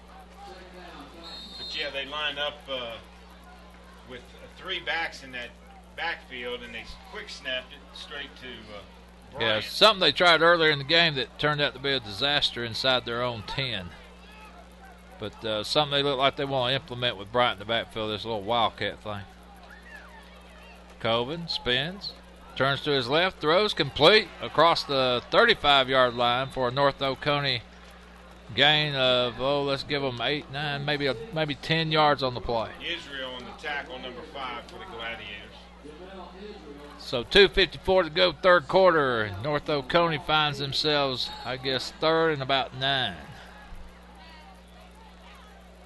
Chain gang needs to get there. There you go.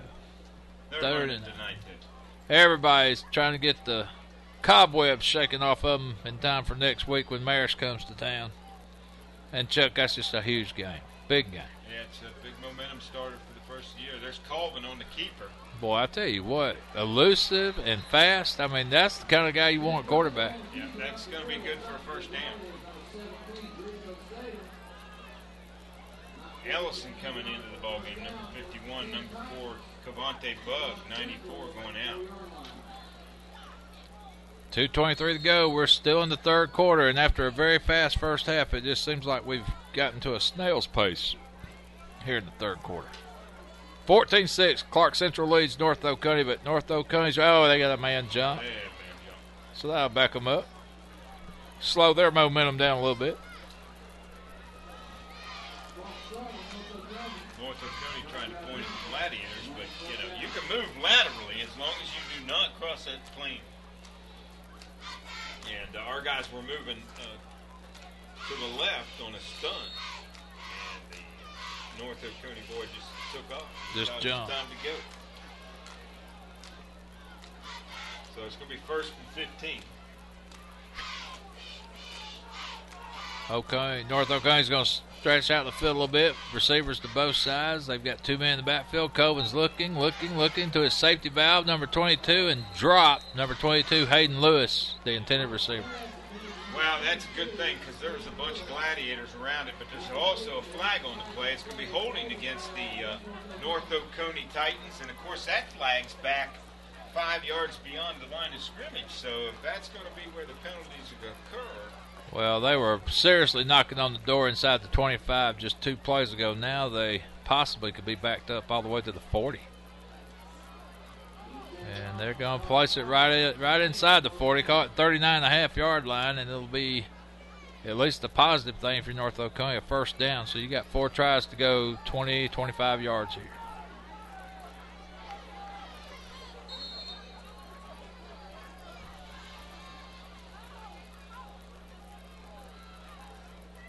The pass is complete to North Oconee, brought down by Javion Hemphill.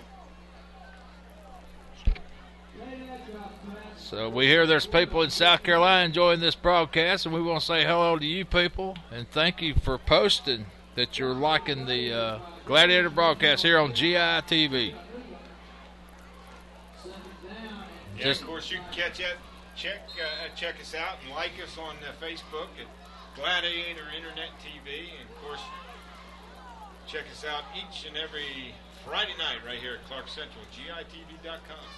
Well, it's just a beautiful thing to be on the internet. People on all reaches of the world can watch Clarke Central football no matter where you're at. Well, the pass was intended to number 80 for the Titans. They're going to get Browner for a push or a hold one. But he went left, the quarterback went right, and looks like they're going to call interference against the Gladiators.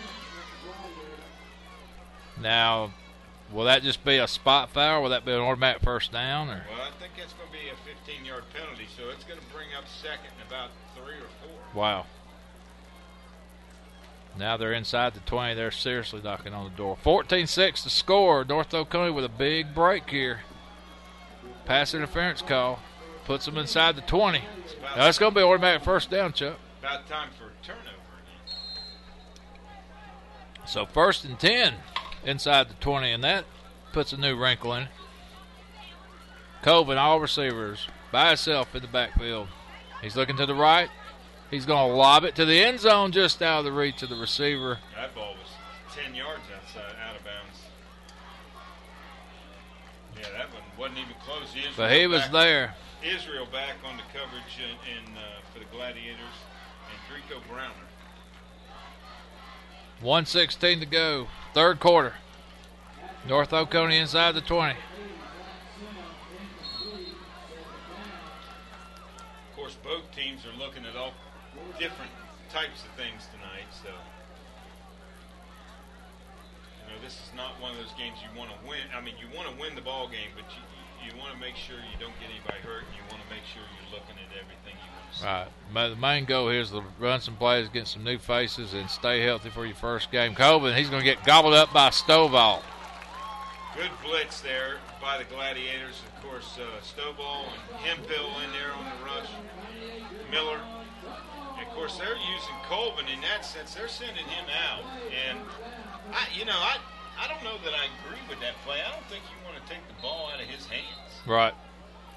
Now, Colvin, he's a weapon. That's for sure. 44 seconds to go in this 3rd quarter. Clarke Central trying to shut the door on this North Oconee drive. There's been times they've been inside the 20, but at this point right now they're just outside the 25. 3rd and call it 15. Colvin, shotgun. Looking left, now down the middle. He's going to go left, and nice catch by the North Oconee receiver. Is that Bryant? Looked like it was Bryant. He's going to be short of the first down. He brought down by Maxey, number 35. Denzel getting some time on defense. Oh, excuse me, Chica Newcomb. Chica Newcomb. That's a good name to hear, Chuck. Yes, it is. Good to hear that he's healthy. 4th down and 4 yards to go. That's going to end the 3rd quarter right there. End of the 3rd quarter, and let's take it down to Holly down on the sidelines real quick. Buster and Chuck, I've got Jack Murray here with us, who is head of the Fellowship of Christian Athletes here in the Athens, Oconee area. Jack, you work with a lot of these kids. Appreciate you coming out tonight. Thanks for coming. Tell us a little bit about your work that you do. Thank you so much. I'm blessed to be able to be involved in all the schools. We have a nice FCA huddle right here at Clarke Central, led by Coach Aaron Cavan, and over at North Oconee, we have Ralph Moore, who's a cross-country coach, and I just ran into him on the other sideline, so I'm kind of going back and forth. Well, Jack, we appreciate all that you do in supporting these young men. I know it makes means a lot to them that you're here. We appreciate you being here. So back up to you guys. Great thing, Thanks. FCA, Fellowship of Christian Athletes, and that's a good, positive thing for any kid at any age when they get into sports to not only play sports but with all their heart and their ability, but to have their mind in the right place. And that's what FCA helps to do, is get your mind right. There you go. And now at the break, we just kind of want to show you the new region, 8-5A. Of course, the region from right to left, you can see the Heritage Patriots. Yes, sir. The Salem Seminoles, the Wow. Winder Barrow Bulldogs, the Appalachie Wildcats, and the new member, the Gainesville Red Elephants. They're the new bully. The Loganville Red Devils, the Flowery Branch Falcons, Cedar Shoals Jaguars, and the Clarke Central Gladiators. I tell you what, never get tired of looking at that family portrait. Brings back memories of the old drugstores back in the day. All right, we're going back to live action here. And Colvin. so Colvin, and he's got a man complete, and he's going to score a touchdown. Sure is. That's a well-run play. Great execution again by North Oconee. And again, they're doing it with the small underneath stuff in the passing game. Yeah, once again, the Gladiator defense missing something right there. They're not picking up on that read, but And I think North Oconee might go for 2. very well executed play right there. 14-12 your score. Extra point don't really help you here. Let's see what they decide to do. Is that Colvin running back in? I believe it is. Yeah. Oh no, that's number 16.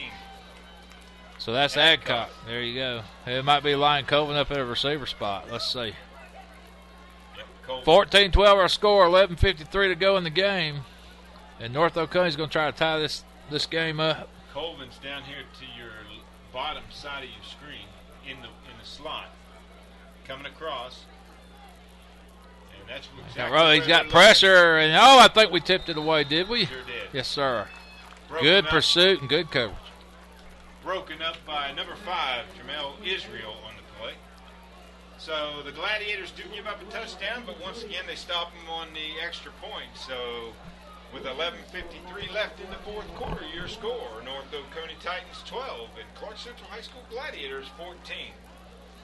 Buster, I'd really like to see the offense get a good long drive here, put about 70 yards together. Well, and this is where they need to come back on the field and answer the score that North Oconee just put up. And Cameron, of course, he has seemed a lot more relaxed this second half, so it'll be interesting to see where we go with this drive here. And, of course, tonight after the ball game, Athens Chevrolet is going to be taking care of both teams tonight. Let the teams mingle since it's their first meeting.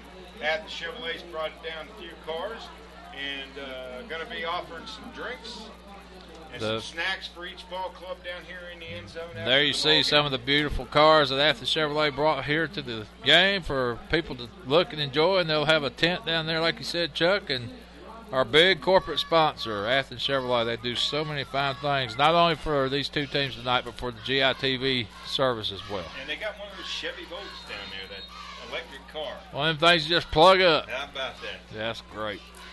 Great stuff. End over end kick going to be received around the 15. By Willingham again. Of course, the Gladiators take over first and 10 from their own 30-yard line. Now, I'll tell you what, I know we got to wait a week and a day on it, but I'm just waiting to watch Willingham and Payne catch one of those kickoffs and take off with it. See what happens. There's no doubt that's one of Coach Ryle's trademark special teams. And, of course, you saw the block punt already tonight that led to one of the Gladiators' touchdowns. That's, of course, has been a tradition here at Clarke Central since Coach Riles came. I remember his first year, special teams won so many games, especially 2 of them against Cedar Shoals. That's right. Cameron under center, 14-12 our score. Gladiators lead by 2, 11:53 to go in the game, and Jelani Payne is going to tuck it up the middle for about 3, maybe 4 before he's met by 2 white jerseys. Much better run. Looks like he might have picked up 5 on the carry, and he's, good swarm tackling there by the Titans. 18 and number 8 in there, but he picked up 5. That's right. Run. Good spot.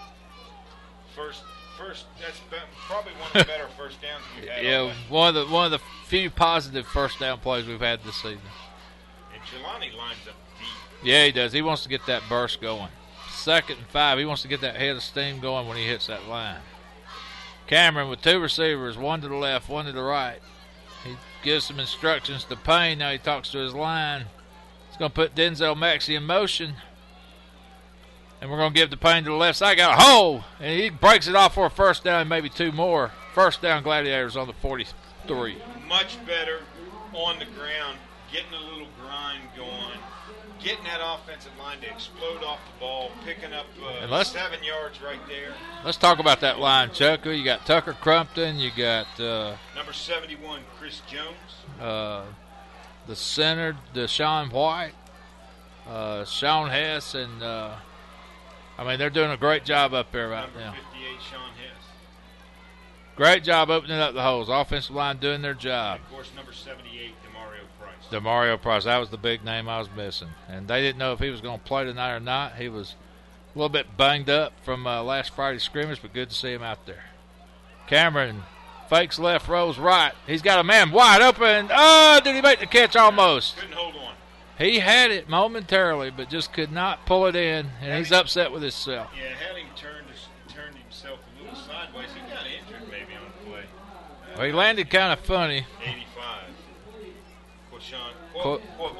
Quavon Scott. Yeah. He's back up and moving.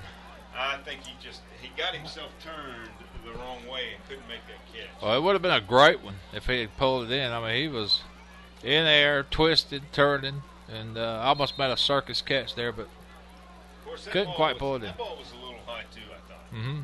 Yeah, Cameron gets these throws down. Folks, he's going to be on pace to do have another year like he had last year. over 1,700 yards passing last year, Cameron.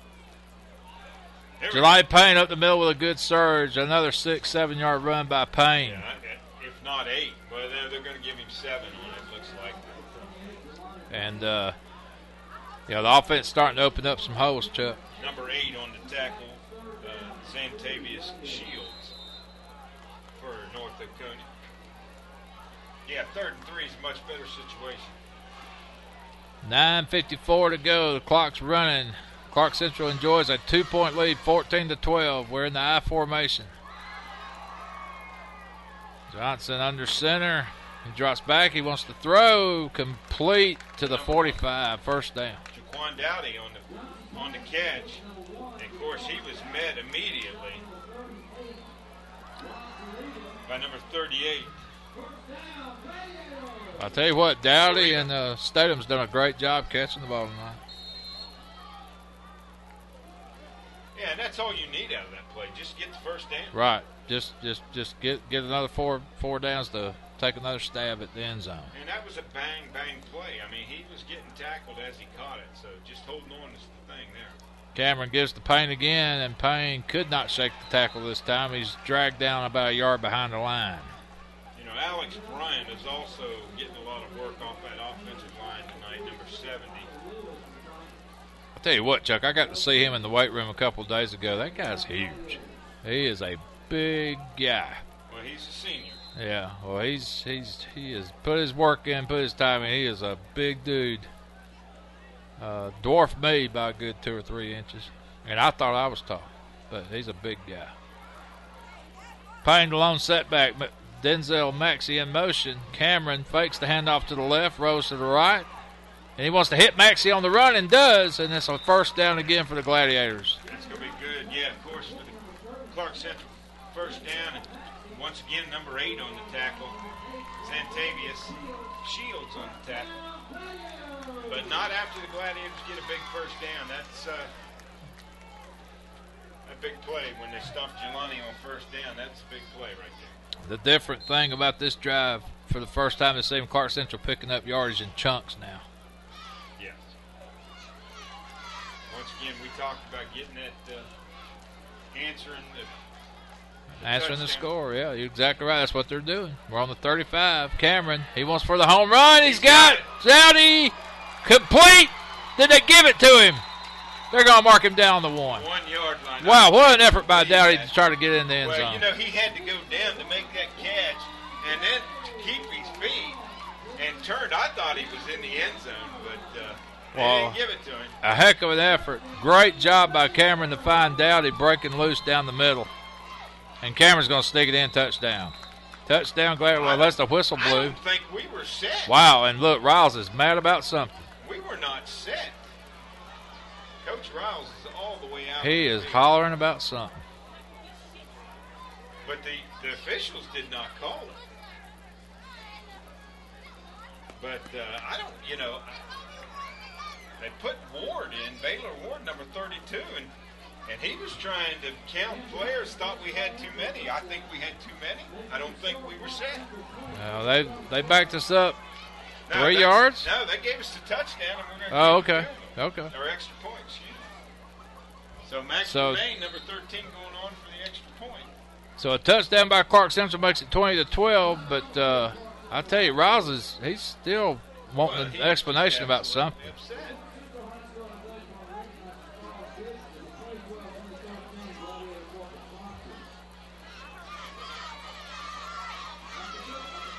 You know, another offensive lineman out there that's getting some action, Deshaun Edwards, number 77. I'm glad to see him finally get some reps, ain't it? He's had some knee problems and everything else, and good to see him go down and get some plays. Younger brother of Demetrius Edwards, former lineman at Savannah State. I'm going to cut down to Holly and see if she knows what was going on there. Holly, can you hear us? Yes, Chuck, I can hear you. Let me get with Coach Dallas here. Coach Dallas, what in the world just happened out there? They substitute the man that come out of the game.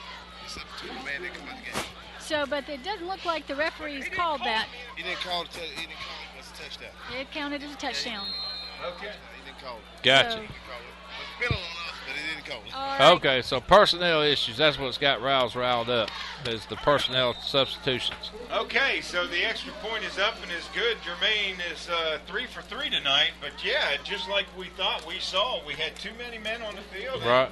And we weren't set. So it should have been a penalty, but the officials were. And that just goes to show you it's preseason for the referees, too. They're having to get in sync, too. And I guarantee you all those referees' eyes will be paying more attention now to how many men's on the field. So, nevertheless, Clarke Central 21, North Oconee 12. And I know folks might say that that was a bad call, but look, we were on the one. Well, and with this brief break here, too, we want to mention one of our other corporate sponsors, Raising Cane's Chicken Fingers. One love. Man, I'll tell you what, that's some good eating. You ever been to Raising Cane's? That's some good chicken. That stuff's good. It's mouth-watering before you even get in the door. And just one of the things that makes you glad you stopped to partake of their good food and good service. Well, Raising Cane's Chicken Fingers. Raising Cane's has been a great sponsor around here, and they've come on board now as a well, and look at their colors. Corporate sponsor here for GITV, and we really appreciate everything they do. Yeah, they wanted to be a winner, and they adopted the Clarke Central Red and Gold, and they've been a great chicken place to go to ever since. Different kicker in here now. It looks like it might be. This may be the foreign exchange student, number Chuck, 22. and he's no, Matthew Ward. Okay, that was Matthew Ward. I know that Riley City had a couple of foreign exchange students that did not get on the printed roster. That one of them had a leg, but I'll have to get that name, get Brings that up back there. the old Spaniard we had a couple of years ago. Can't remember the young man's name. Arias, wasn't it? Arias. Yes. Wasn't he a soccer star? He was. Yes, yes. Wild how stuff like that stays in your But head. that was his nickname. They couldn't pronounce his name, so they just called him the Spaniard. The Spaniard. Well, there you go. Good young man. All right, North Oconee takes over on offense with 8:07 to go. 21-12 our score. And it's been all Coven and all Bryant for North Oconee as Coven hands off to his up back. Yeah, and he's met in the backfield. 51. 51, that's Ellison. And number 33, Armstrong. I tell you, the defense has been playing lights out all night. They have. I'm really, Coach Riles was talking about 51 Ellison, and the young sophomore has really looked good. Well, I'm very impressed, and just every time you say those names, you hear sophomore and junior behind them. That's just so exciting for the next couple of years here at Clarke Central. Well, and it's impressive with him too. There's the young man is deaf, and we've got an interpreter down there on. Oh yeah. And just love it to see him making some strides. Boy, look, Coleman got every bit of those yards on his own, did he not? I mean, he just fought for those yards. He 5-yard game. Made 6 guys miss before Drico State was able to come in there and make the tackle. Quick feet. Quick feet. Of course, Bam Bam Miller in there also, number 97. Yeah, Coleman is boy, it'd be nice to have him on your side of the field. What's the word on him? As impressive as he's looked, any college recruits? Not that I have heard of. Now, don't quote me on that because I'm not really sure. I know the number 1 here, the K1 Bryant. Right. Yeah, he's getting looked some at. looks by a lot of people. But. Well, this guy might be one of the best kept secrets. Oh, fumble on the play. Colvin's able to get right back on it. Center, number 74, Daniel Brown. Looks like they had a little issue there, but he was able to get right back on it. But that's going to bring up 4th down for the Titans. Can't tell who their punter is here coming onto the field. 21-12 our score. 6 minutes and 8 seconds to go in the game. And Clarke Central with a nice 9-point lead. I'd like to see us take it and put one more on the board. Oh, yeah, we need to. It'll be a good momentum builder for next week. As the clock now ever winding down, 5:50 and counting. A high snap. Recovered nice. We almost blocked it, but forced the punter to go vertical with it. And there's a flag on the play. They're going to. I think he did he not touch the ball? They're going to get it. They're going to. Ellison jumped to block it and Stovall really getting into the young sophomore's face. That was just one of those things. Coach Riles pulling him over just to talk to him, explain to him. Well, right, you know Riles appreciated the effort. Yeah, no doubt. And he's explaining to him what he did wrong. But I don't think that was a roughing than it was a running into. Right. But it's going to be good enough for the first down. Listen, and you know, when you gave me the story earlier, you just got to appreciate what that young man's doing. He's deaf, and he's out here playing football. He's not letting that handicap slow him down. And, hey, he's competing at a very high level here, and, I mean, he almost blocked that punt. Well, and a huge, huge mistake, of course, and it's good to see Tucker Crumpton, number 54. Yeah, everybody encouraging him.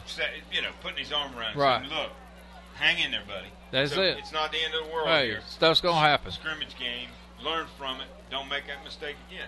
And now, he's upset with himself. And now he's upset with himself. Now the defensive line coach, of course, Marcus Washington, over there talking to him, explaining to him, teaching him. And that's all you can ask. And again, what did you say, Chuck? Just a sophomore? That's correct. Hey, I'm impressed. Yeah. I mean, I'm very impressed, and I'm encouraged. 5'10", 222. Colvin lets one rip. He's got a man wide, and he caught it. Wow, nice over-the-shoulder catch, Willie Mays style around the 25-yard line. Wow.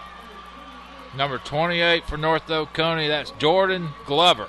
Yeah, and number 5, Israel. You know what happened? You know, got lost and let him get behind you. And, of course, Colvin showed strong arm right there. Well, they just picked up 20, 30, about 48 yards on that play. So North Oconee again finds themselves around the Clarke Central 20. 21-12, don't go away. It ain't over yet. Colvin. Hand off to Bryant. Bryant picks up, so he's going to go. If he can break that tackle, he's down inside the 10. Yeah, he broke 2 tackles. Of course, you can't arm tackle that young man. He's a good runner. He's strong, too. Number 7, Drico Browner coming in to. Oh, he's. Thought he was grabbing his hamstring there, but he's just grabbing his thigh pad. Yeah. Yeah, low center of gravity, this Kayvon Bryant, and he has showed that he is every bit of the runner as he has been advertised to be. He's a workhorse. Colvin under center is going to give to Bryant again. Bryant's going to shake out to the right side, but we wrap him up around the line of scrimmage. Cavante Bug there making a wrap up first and getting through that and then cleaned up. 4:52 to go here in the fourth quarter, but North Oconee trying to score. We lead by 2 scores. We're up by 9. It would take a North Oconee touchdown and another score of some sort to either get a lead. Well, you know, we're playing a good, solid ball club here that went to the semifinals last year. Well, the main thing I've noticed, Chuck, along with their speed on defense, they're very disciplined. I don't think they've had many flags tonight. There goes Bryant. And touchdown. Yep. Made it look easy. Now I'll get the North Oconee fans excited across the way. As now it is 21-18. They're within a field goal. And so now you may see them just kick the extra point here and hope for a chance to get a game-winning field goal later. And, you know, the one thing I do notice a little bit tonight, we look a little tired. That we didn't show last I don't know, my interpretation of what's going on, both defenses came out so strong and were playing so lights out, but I think now both defenses are starting to get a little tired, both sides. That kick is up, and it is good. So with 4:22 left in the ball game, North Oconee Titans 19, Clarke Central High School 21. Well, here's where we got to answer, and let's send it down to Holly and see if she's got anything going on down there. Chuck and Buster, I think you're right. I think as the evening has gone on, the boys are tired. They've been at school all day, building the stamina for a game like this. But they got 4 minutes and 22 seconds. But let's see what they're made of and get some enthusiasm back. Okay, thank you, Holly. All right. And also, one of our other corporate sponsors we want to mention tonight, of course, the Morris Center, Physical Therapy and Sports Medicine right here in Athens, Watkinsville, and Winder. Thank you, the Morris Center, for all you do. Yeah, I bet they treat a bunch of athletes from both of these schools. Athens and Watkinsville locations. Morris Center has been a big-time sponsor for Clarke Central Athletics over the last several years. They'll get you right. All right, the Titans lined up to kick off, of course. Jelani Payne and Rodney Willingham back deep for the Gladiators. Of course, once the catch is made, the ball will be blown dead, and the ball will be moved to the 30-yard line where the Gladiators take over first. And I'll tell you what, Chuck, this game ain't over. 4:22 to go. We need to knock out 2 or 3 first downs here and put it on ice. A field goal wins it for North Oconee. We've got to get the ball down the field and just mainly don't let them have it back. So a good situation to be in here. This is something that we got to learn to do. Drain that clock and protect that lead, and let's see what we do here. Of course, DeMario Price has not played here in the third and fourth quarter, I don't think. So that's one good thing. You know you've got that senior leadership coming back next week. Fit in there with Tucker. Maxey in motion. Cameron going to give to Payne. He's met in the backfield, but bounces off a guy, and he's going to break out to the right side. No, that is Willingham. I'm sorry. And Willingham just broke it off for 13 yards around right side. Brought down by number 26 for the Titans, J.J. Jarrett, and number 28, Jordan Glover. Big run there. That's the best we've looked right there. Well, that's a big first down. That gives you some more time to run off, and we got a guy down. Yeah, it looks like it might be Chris Jones. That's not a good sign. No, that's number Bryant. 70, Bryant. Big. He's trying to shake it off, though. I think he got rolled up on his ankle. Number 76 coming in to give him a little breather. That's DeJohn Yearby. Yeah, Alex Bryant. He's just a little gimpy. I think you're right, Chuck. I think he just got rolled on at the end of the play. I think he'll be fine. And he's jogging. That's a good sign. Yep. Dr. Sexton, of course, the sports medicine here at Clarke Central. Sheena Watkins out there. So the clock continues to run. 4:01, 4 minutes. Cameron gives to his up back. Maxey picks up about 1.5 yards off left side. And that's just one of those plays you got to run to keep everybody honest. Of course, number 58 on the tackle, John Bundy for North. Well, I really don't think you'll see Clarke throw it here unless it gets 3rd and maybe 5, 3rd and 6. I think they'll try to keep it on the ground and run some clock. Well, this is one of the aspects of the game that you got to do too. You got to kill the clock. You got to be able to show that you can run the ball and move. That's right. Exactly right. 3:28 to go. We're in the fourth quarter. It's 2nd and about 8. Clarke Central enjoying a 2-point lead, 21-19 over North Oconee. Cameron does drop back to pass. He fires. He throws complete around the 44-yard line. First down. The clock will stop momentarily, but Dowdy's had a big night, Jeff. Dowdy on the completion, of course, brought down by number 38 for North Oconee. That would be Rob Fariba. But that's going to be good for Gladiator first down. Of course, 3 minutes and 14 seconds to go. You know, tonight's not about how big you win. You do want to win, but it's about execution.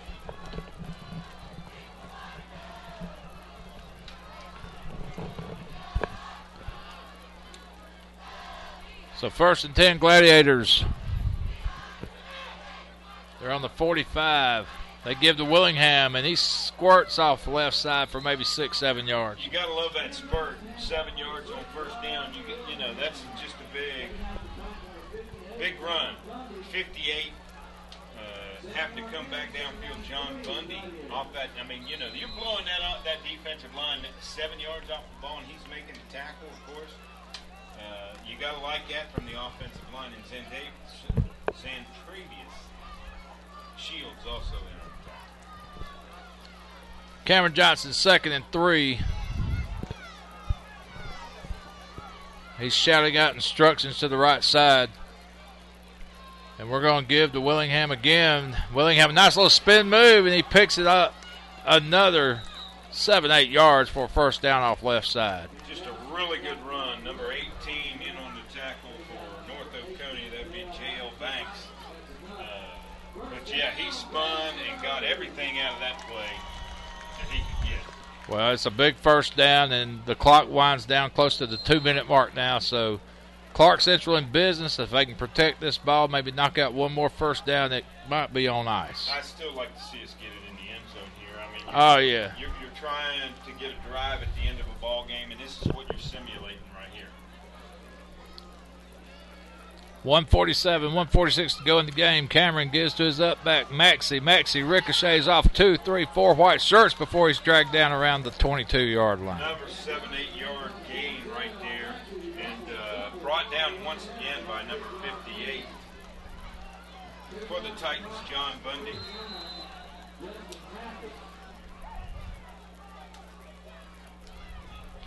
So here we go, bringing up a 2nd and 2 for the Gladiators. 1:16 to go. Coach Riles is just grinding out the clock.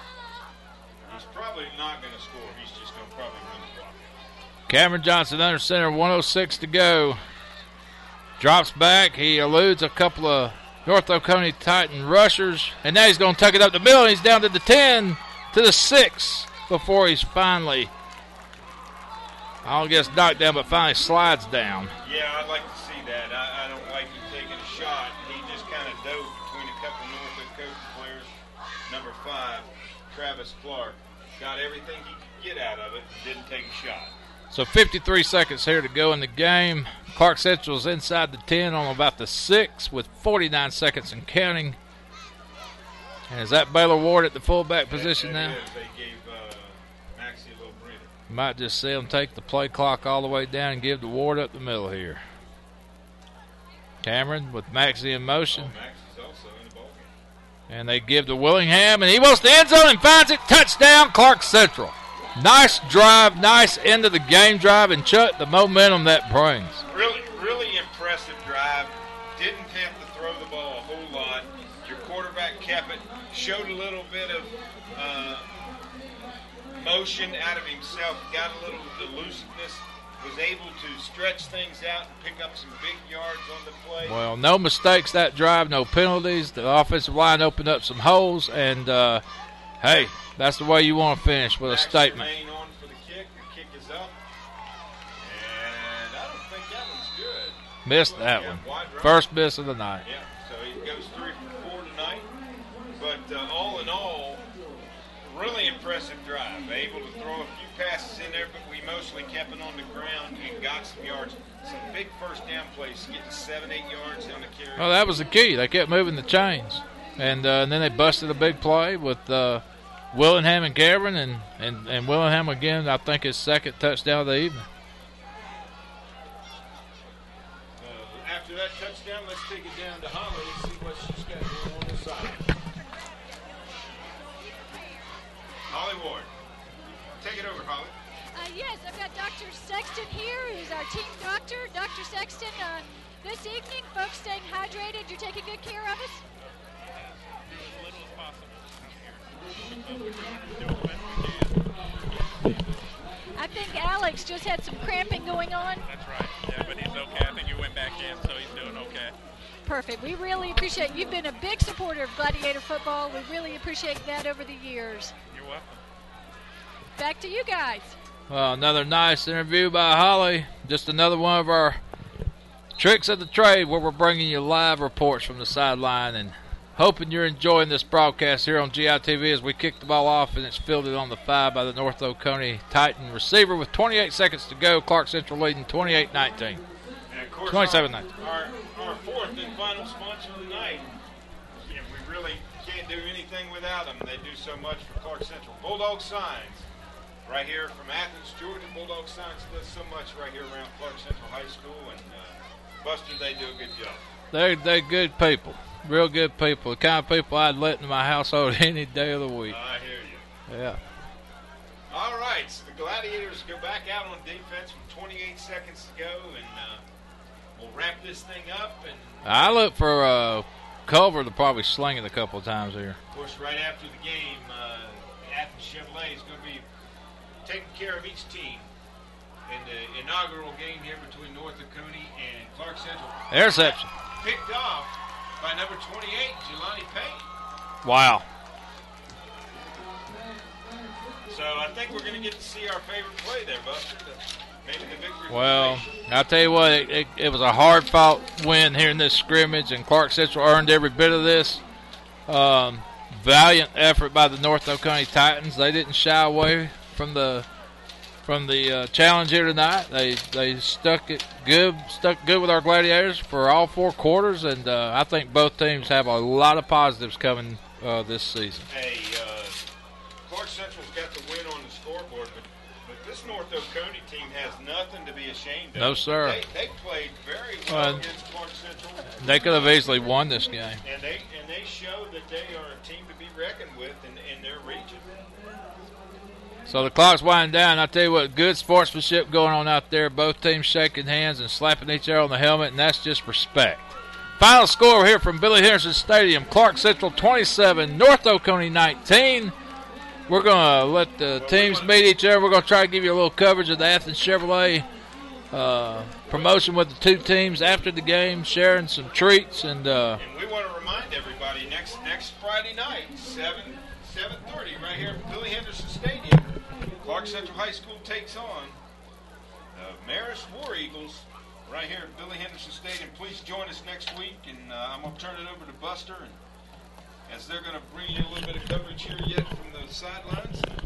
Might even be able to hook up with Holly Ward down here after the ball game. So, Holly, what you got going on? Maybe turn it over to you right now.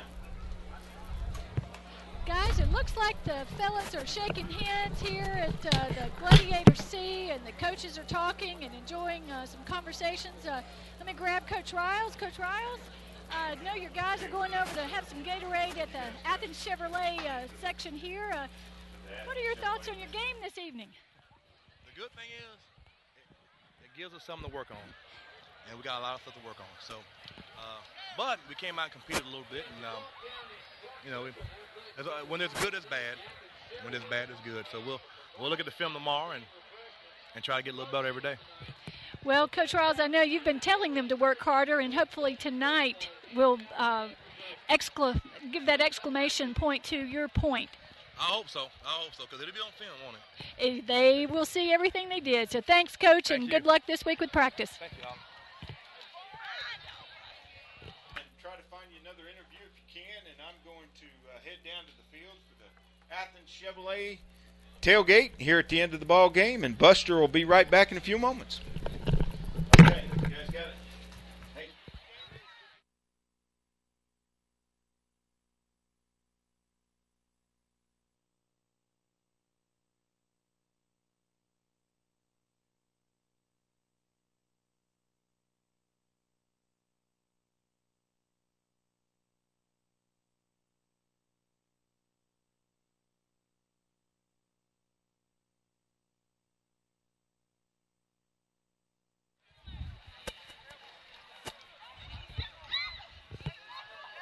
We are here with the Athens Chevrolet is providing refreshments for the guys this evening. And Nick, we've got several players here. Let's see if we can get with some of them here and see what's going on.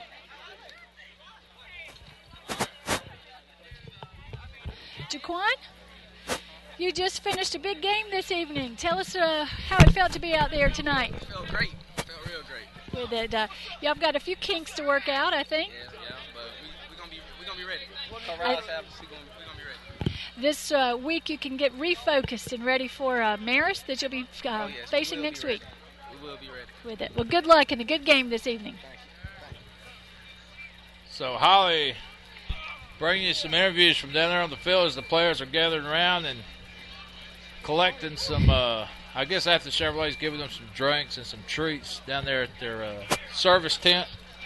They're getting a Gatorade and a Snickers, and Athens Chevrolet has donated for us. And let's see here if we can get a hold of Alex. Alex, you got some cramping going on there at the end of the game, didn't you? Yes, ma'am. Everything okay now? Oh, yes, ma'am. My left calf was cramping and my right quad was cramping. So, well, fortunately, it's not too hot out here right now, and get some fluids in you, and you'll be okay. Yes, ma'am. With it. Well, good luck this week at practice as you prepare for Marist. All right, thank you. So big Alex Bryant, I hope he didn't hurt his knee too bad. It looked like he was limping a little bit at the last of the game there. He said just cramping is all. So good deal. I think he's okay. Kayvon, you came on tonight playing linebacker. You changed to the other side of the ball. How's it feel to play defense? It feels very good. I'm learning defense, and it's very well. I know sometimes it's frustrating learning a new position, but I think you're getting the hang of it. Yes, I am. Coach Self, he's been helping me. Coach Rousey moved me over there, and I think it's doing the best for me right now. Wonderful. Well, we are excited about some of the things that you can do, and we know that you guys on defense are going to be hitting hard. Draco, how about sitting up here and talking to us? Draco, you had a lot of action out there tonight. You were back there receiving punts, playing on defense, and playing offense. You probably need a double Gatorade. What's all the energy boost out there for you being able to play both sides of the ball? Oh, it's just the hunger just to get back to the dome, just to win again. Got to get it this time. My senior year, got to go get it. Well, we're expecting big things from you as a senior this year, and we're going to be supporting you, and hopefully next week you'll get a return and make some action happen back there. All right. With it. We'll stay focused this week at practice, and we've got a few things to mistakes to correct, and hopefully get refocused and ready for Marist. Good luck. All right, thank you.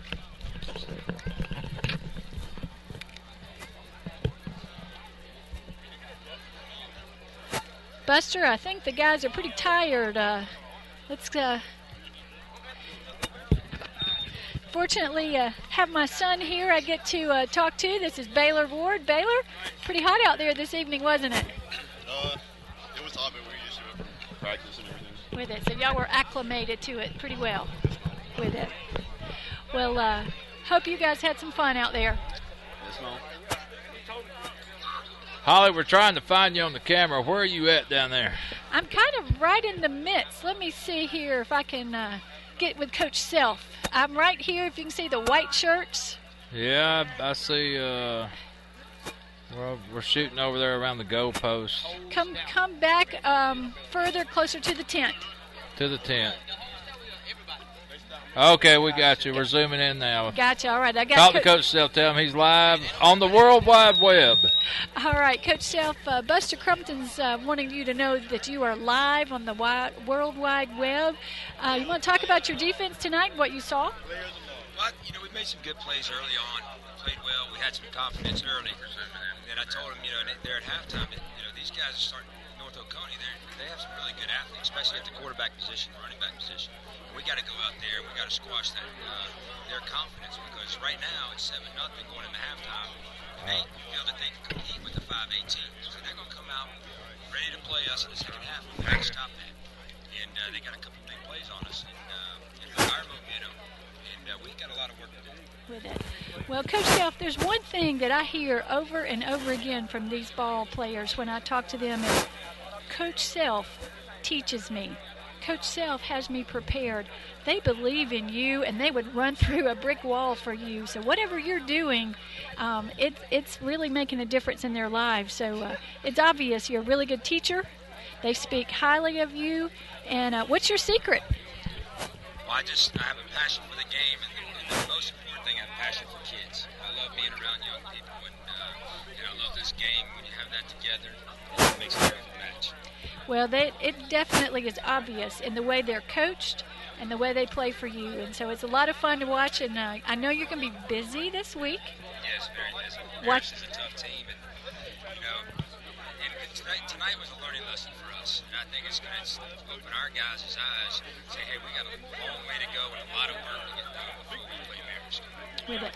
What's your favorite thing you were able to see tonight from your players? There at the end, the passion, the sense of urgency that, hey, that these guys are a good team and we better play. And they realize now that, we're not the almighty, untouchable Gladiators. That we've got to go out there and play every snap as hard as we can. And that there's no tomorrow. What's the one thing that you really, really need to work on this week? Conditioning and tackling. So back to the basics. Yes, very much. So you might go back to the old John Wooden approach of breaking it down piece by piece of actually how to tackle. That's exactly right. We're going to do a lot of tackling circuits, individual tackling.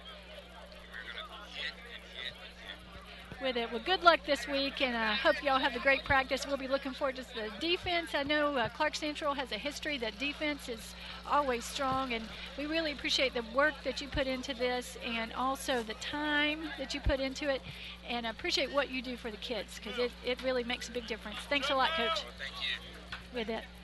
All right, that's Coach Aaron Self, the defensive coordinator for the Gladiators, who, like I said, these guys really, really think highly of him. Well, he does a great job every year.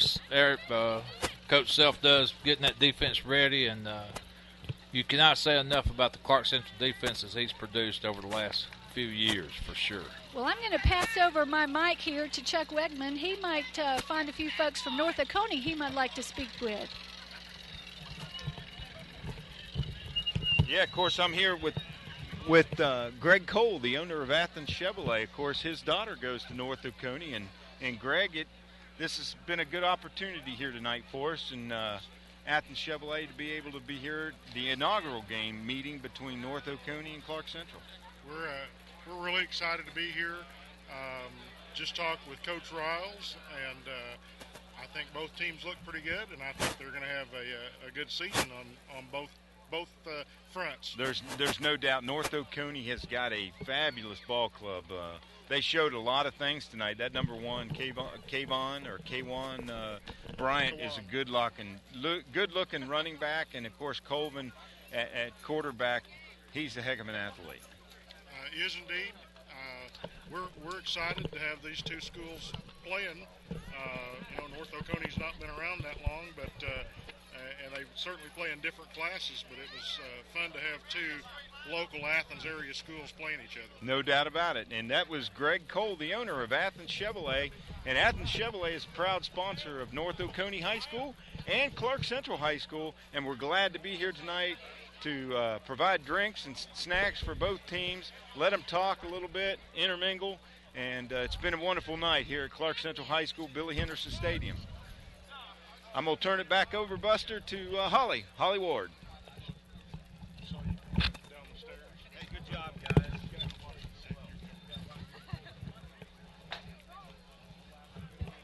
Buster, we're going to see if we can get a couple of the North Oconee players as they're coming over. I'm looking for Nick Colvin, see if I can find him.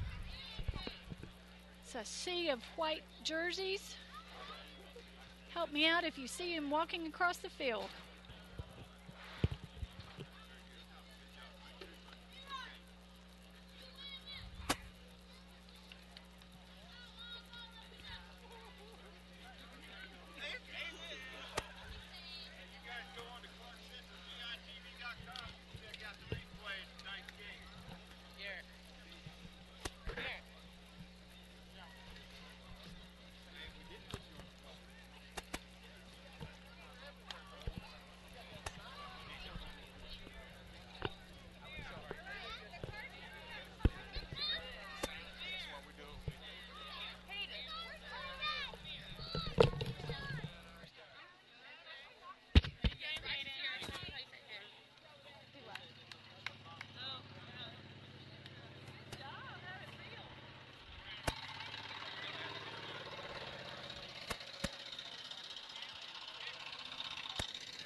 Where's Nick Colvin? Where is he?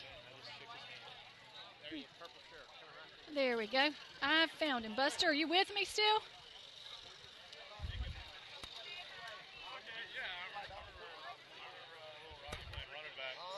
All right, I've actually got both quarterbacks standing here this evening. And Nick, my name's Holly Ward. I'm with Gladiator Internet TV, and this is Nick Colvin and Cameron Johnson. Here standing, both the quarterbacks that went against each other this evening. And Nick, I remember watching you play soccer several years ago, and you were trying to figure out soccer or football and playing both at the same time. Your dad, Greg Colvin, was coaching football and coached my sons, and really enjoyed that. So, gentlemen, what was it like out there going against each other this evening? It was just completely different. I'm used to playing with all the teams in our region. I've always always heard about Clarke Central. They've always heard about us in the newspaper. We read about each other. We played with, like as you said, the YMCA. We grew up playing with each other. He played for CYA.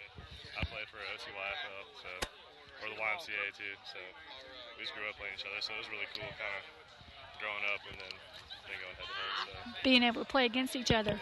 Cameron, if you'll come over here, I think we can get the cameras right up there. But Cameron, Nick got a touchdown on you this evening, didn't he? I think he's got an arm on. He's got a freaking cannon. He's slinging it out there. Yeah, it was real competitive out today, and it was real fun playing with a guy like Nick. You know, like you said, we grew up together, and it was just real fun. He kept me very excited. He can run like a deer. I think you surprised him with your speed, didn't you, Nick? I was surprised. I love the reactions. Well, it was a great game. It was a lot of fun, and I know both of you are opening next week with some big guns. You guys are going to play St. Pius. We're going to have Marist coming in here, and it's going to be pretty exciting to play with it. I know you both are going to watch a lot of films this week. Playing quarterback is a special position. You kind of have the weight of the rest of the team and trying to lead them. What's something that has helped both of you to kind of take on that role and really feel confident? Yeah, I mean, you just said it. I mean, confidence. You got to show the line, the receivers around that you're confident. You know what's going on. Take control. With it. Cameron? Yeah, like you said, offense and defense definitely looks up to you, and you lead by example. And also, I think we have a great coaching staff, and they help out, and they make my job a lot easier. So I'm the lead man. I got a great, group of guys behind me, and we make it happen. With it. Well, gentlemen, you both are very fine young men, and we appreciate your competitive spirit. We were able to come out here tonight, have a good time, and push ourselves, and really appreciate you coming and letting us interview. Look forward to big things for North Oconee and for Clarke Central this season, and best of luck to both of you. And Buster, we're going to close out tonight. I think everybody's finishing up. This is Gladiator Internet TV and Holly Ward on the sideline interviews, and we just appreciate all of our sponsors and especially Athens Chevrolet.